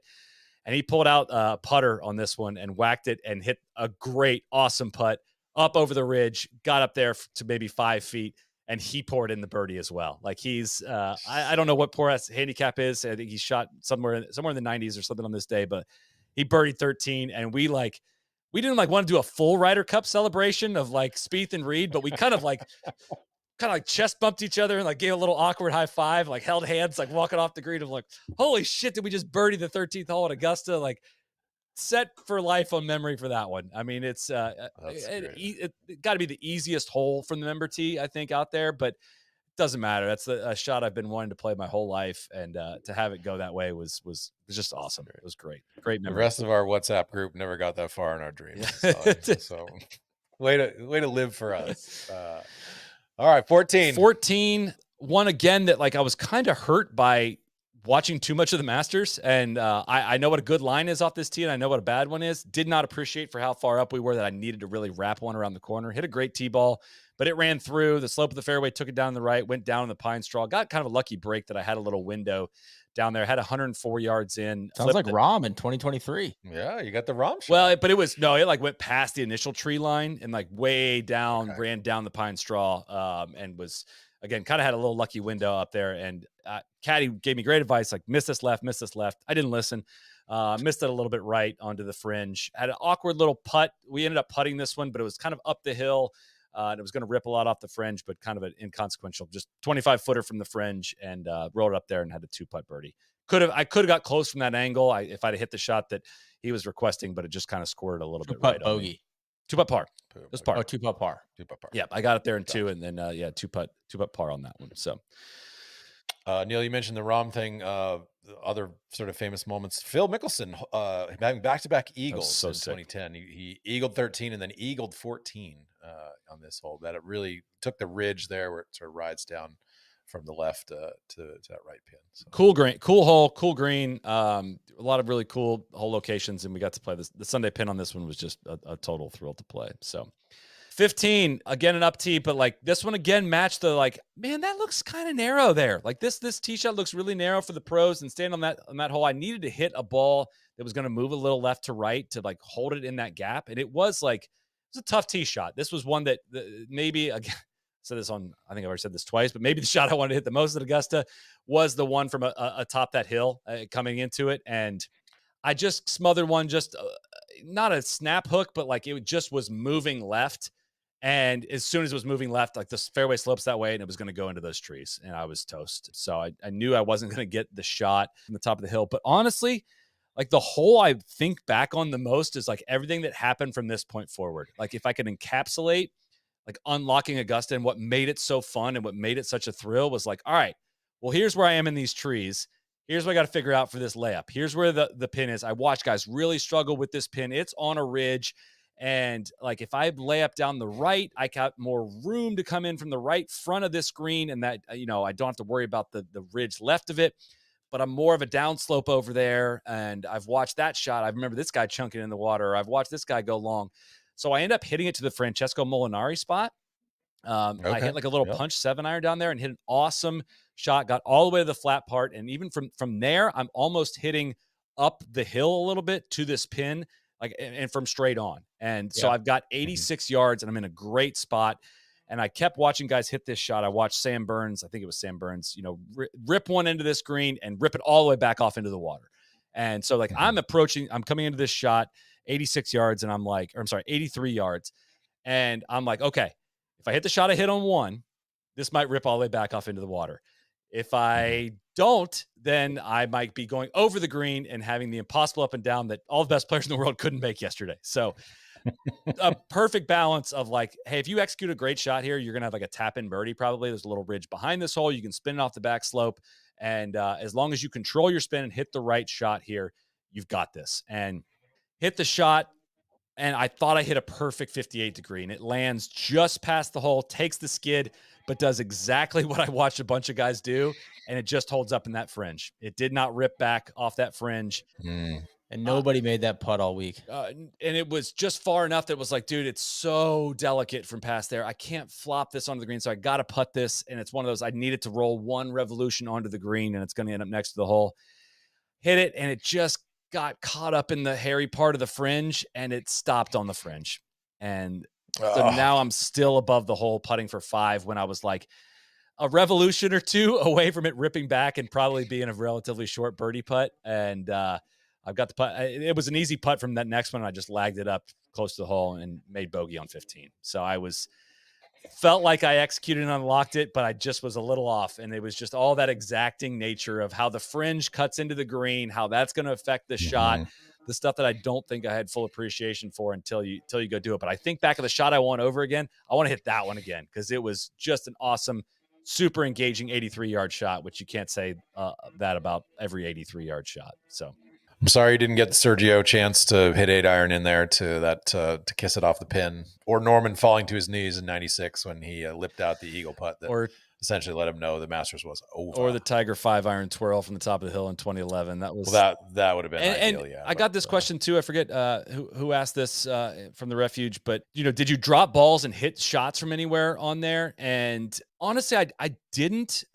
It was not like the thrill of this round was doing the shots within the course of your round, right? I could have dropped one from the top of the hill on 15 and I wouldn't have felt anything. If I'd hit it in the water, been like, who cares? If I'd hit it to 5 feet, who cares? Like, it wasn't your ball. Like, it wasn't your ball in play. Sure. I honestly was not that incentivized or encouraged to, reenact famous shots or anything like that. It's like, dude, this thing was just meant to be experienced in the course of your round. And I thought about it from standing on the top of the hill. Like, should I do it? Should I do it? And I was like, you know what? No, you didn't hit it there. You didn't earn it. Like, maybe someday you'll get to do that again, but no, you got to figure out your way in from there.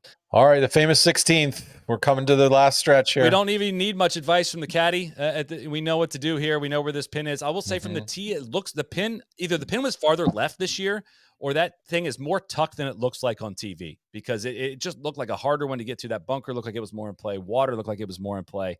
It was 145 yards from the up tee. It measures 170 from the back tee, but it was back into the wind, had up to 152 to where I could use the slope.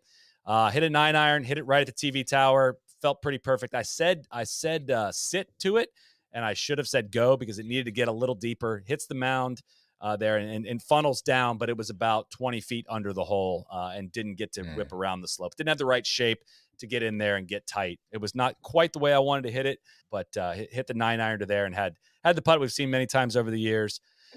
No regrets on this one. I hit a good putt, just a bit firm. It probably missed a cup and a half on the high side, but it was like just a good strike, good effort, just not the right line for the speed that I wanted to on that one. And tap in par on 16. And that green, standing on that green was one of the more surreal places to stand as well, of just like, It's a little smaller than you might think. It just feels pretty quaint and intimate in that spot with all the grandstands and all the TV towers around that one. And just the energy down there was something that one is one I'll remember as well. And in your life, Soly, have you ever made a par like you that? start to smell the next hole there too on that green, as you approach the 17th tee. I thought of you stinky when I got to Nandina. Neil stepped up. It's a pretty benign tee shot. You don't think a lot of it. It does really narrow up there, but it really did look like I could get it past all the trees with driver, the way the wind was a little helping. And I pounded a driver up there, got caught up in the trees a little bit on that right side, but did get past everything, but stopped in that second cut. And this one, I was not in the second cut very much on this day, but like this one it made me appreciate the role it plays just a little bit more because what did I have in? I had 104 yards in to the front right pin over the bunker. And it was like, ooh, man, I wish I was in the fairway for this one because I got to judge a little flyer here. It's firm. Even though this is going to be a lob wedge in, I got to think about how I'm going to land this and stop it somehow. And I did not hit the shot. Again, kind of hit that little fatter, a little bit too solid shot out of the rough that had no spin, landed in the middle of the green, went all the way over the green, and was kind of a disaster spot. Little more appreciation for 17 after playing this one. That green does run away a lot more than it really shows on TV. And just a little bit more considerations around all these that's never really been fully brought to life on TV. Sorry to report, Neil.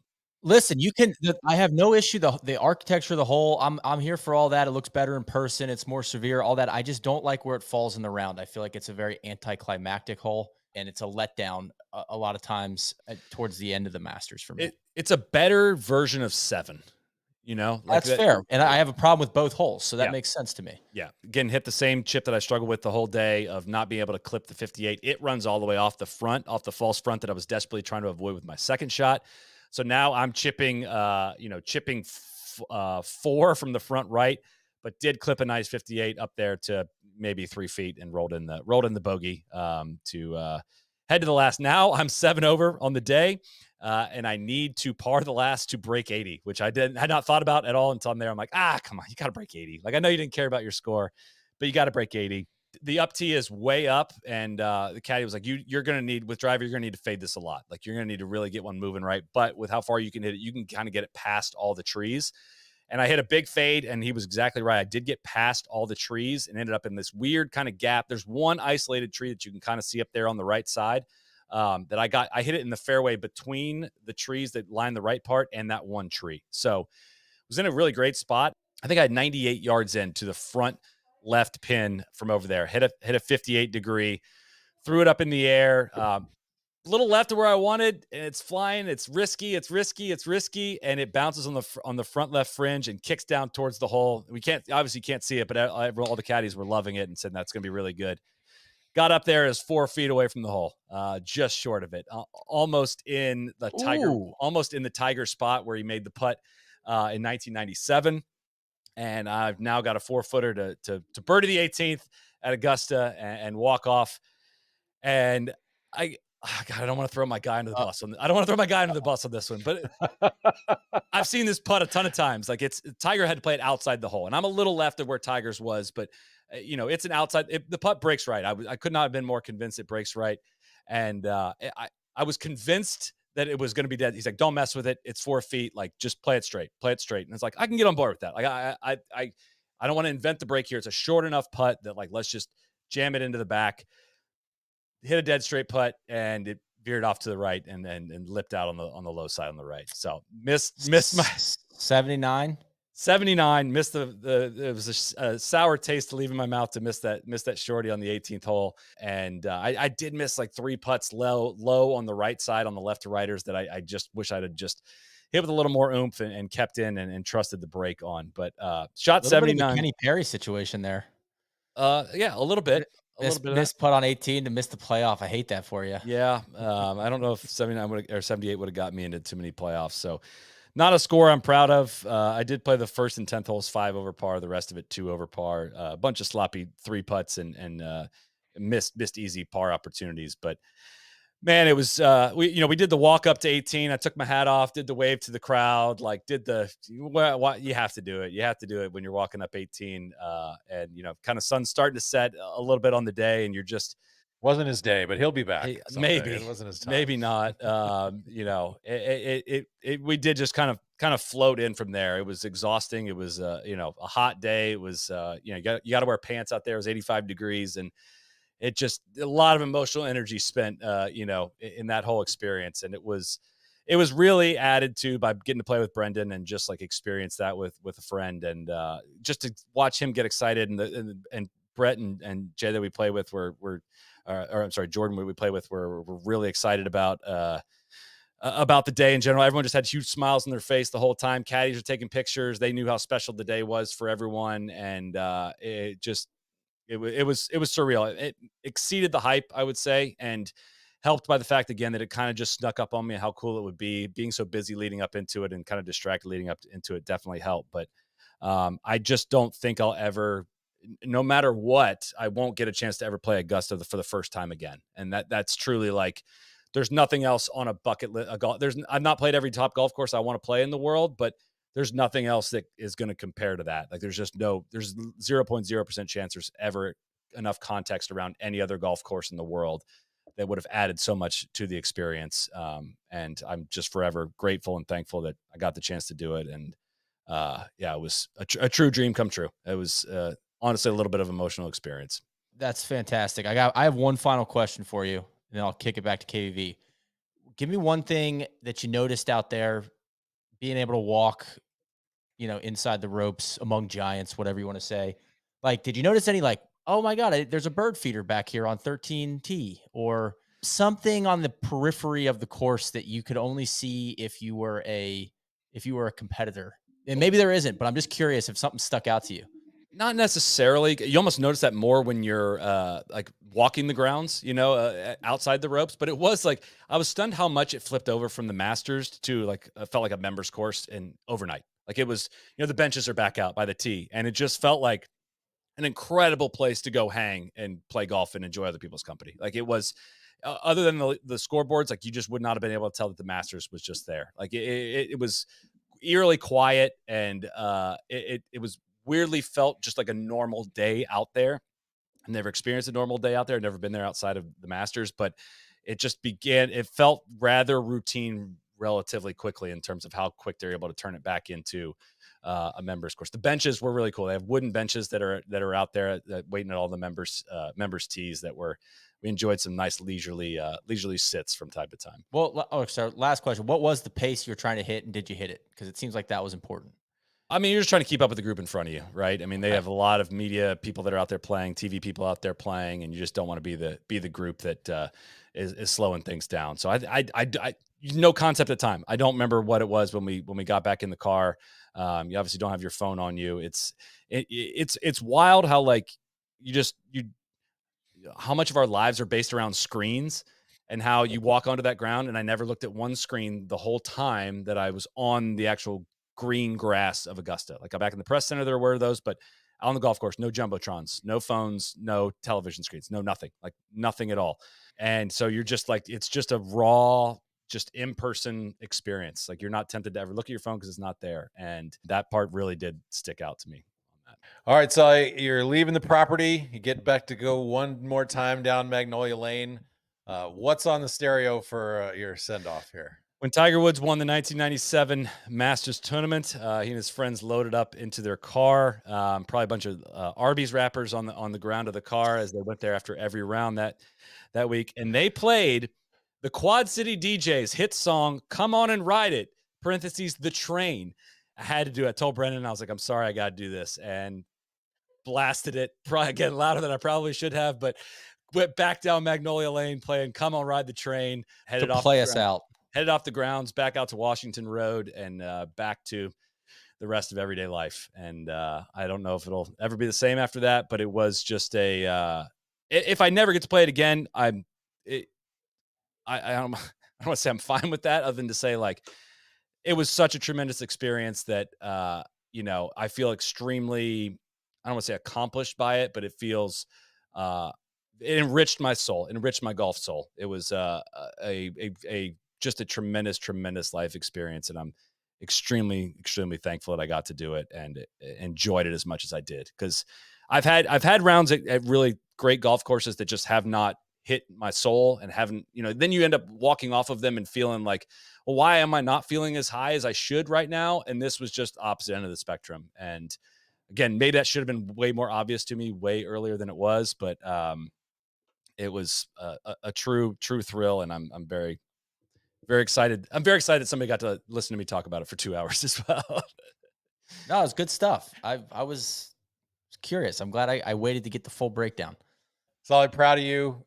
Thank you everybody for listening. Thank you for tuning in. I think we'll hopefully someday somebody else in our group will get to play Augusta. Maybe I'll just keep bringing NLU members to Augusta, and like Neil, maybe you'll get to play next year. I'll be over 6, and Possibly we you. get Deej there over 7. I can just keep racking up L's while people, and I definitely won't be jealous or have my feelings hurt at all in any way, shape, or form. No, I'm all due respect. I'm very excited that you got to do it. I'm very proud of you for building this company that would make this even possible. So congrats. Well, couldn't have done it without everyone's support and a lot of the hard work that's gone into it over the years. And feel very blessed. I do want to, before we wrap, Kevin, we got a lot of great questions from the refuge. If I could sprinkle just a couple in there. We got D Golfman 62281 said over under 3.5 attempts at successfully skipping the pond on 16. I did attempt the skip shot on 16, and I hit a really nice flush shot into it. It just like skipped too many times. It didn't like hydroplane. It made it all the way, but hit the lip of the bank and came back into the water. So I did not know that was allowed. Well, good. That's good to hear. My caddy suggested it. I would not have done it if he had not suggested it. But PJ Sutherland, how many strokes different do you think your score would have been from the championship tees versus the member?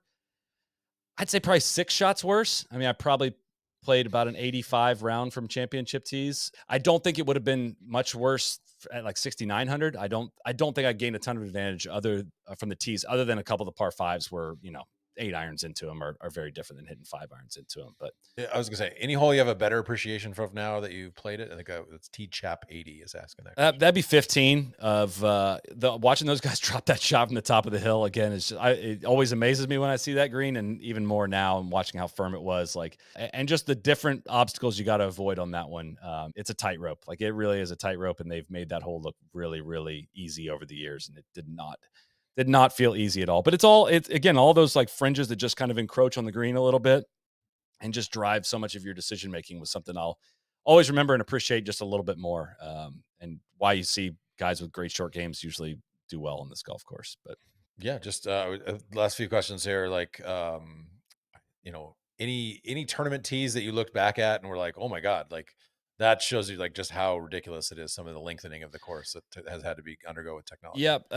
Holes 5, 7, 8, 11, 13, 14, and 18 were the ones that I'm like, that is a massive gap between these two tees that completely changes the hole. And that was, yeah, that, gosh, 11 is insane. Like it is just almost like off the property. It's insane. So what was your off-course experience like? Did you get to get any stuff from the pro shop? Did you get to have any lunch? What was that? So lunch or breakfast was offered up, but I didn't want to waste time with any of that when you get your 1 hour of lead up time. So skipped out on that. Did go to the pro shop. They didn't have much Augusta National gear out. On I got a belt and a sweater that had Augusta National on it, and a few ball markers. The rest was all still Masters stuff. But again, didn't try anything on. I was like, I hope this fits.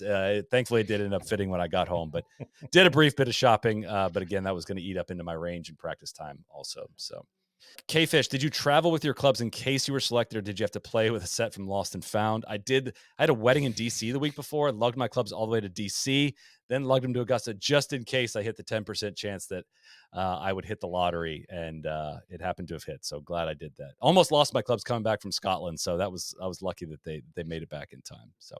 Any hole you have a better appreciation for? I guess. I mean, you said 15, but like I wonder, just like standing on any of those tee boxes, any sort of special feelings that you got that you wouldn't have thought otherwise about any certain hole? Other than like, man, it's such a really good test to do each of these holes 4 times, like for the course of the Masters tournament, of like 4 different pins to do it 4 different times, different wins, and like it's not going to be the same every time you play it. It just never is. Just a way more appreciation for all that. And it's not stock golf shots. It is a feel your way around it. It's a golf course that inspires a lot of creativity and shot making and different skills. And it, again, just tell me if this sounds dumb. It's just so fun. It was just so fun to hit the shots. Like it again, I don't want to, Pine Valley is a bad one to pick on, but like, I wouldn't walk off some of these courses and just like, Marion was a very fun place to play, but I wouldn't describe like every shot I hit as super fun. You know what I mean? It was an incredible experience, but like this is closer to how I feel at the old course, how I feel at Pinehurst 2, how I feel at Sweetens, of like, you just want to keep hitting it. Like the way it punishes you is weirdly fun, and you always got a shot with the next one. And I don't know. I was pleasantly surprised with how much fun I had. Again, that may sound incredibly obvious, but it was just that much of an enjoyment. So I'm probably repeating at this point. I think it's probably time we wrap, because I think 2 hours is the quote of. People probably already want to punch me, but listen, that's my brain dump from probably the best golf experience I've ever had, and I thank all of you for being willing to be entertained by it. I was very much entertained. Thank you for sharing it along the way with me. All right, thank you all for tuning in. You can subscribe to our podcast anywhere you find it. Subscribe to our YouTube channel. Check out Tourist Sauce coming out this Wednesday. Subscribe to our No Laying Up podcast YouTube channel as well. We'll keep putting up video podcasts, and we'll see you back here next time. Thank you for tuning in. Cheers. Back on.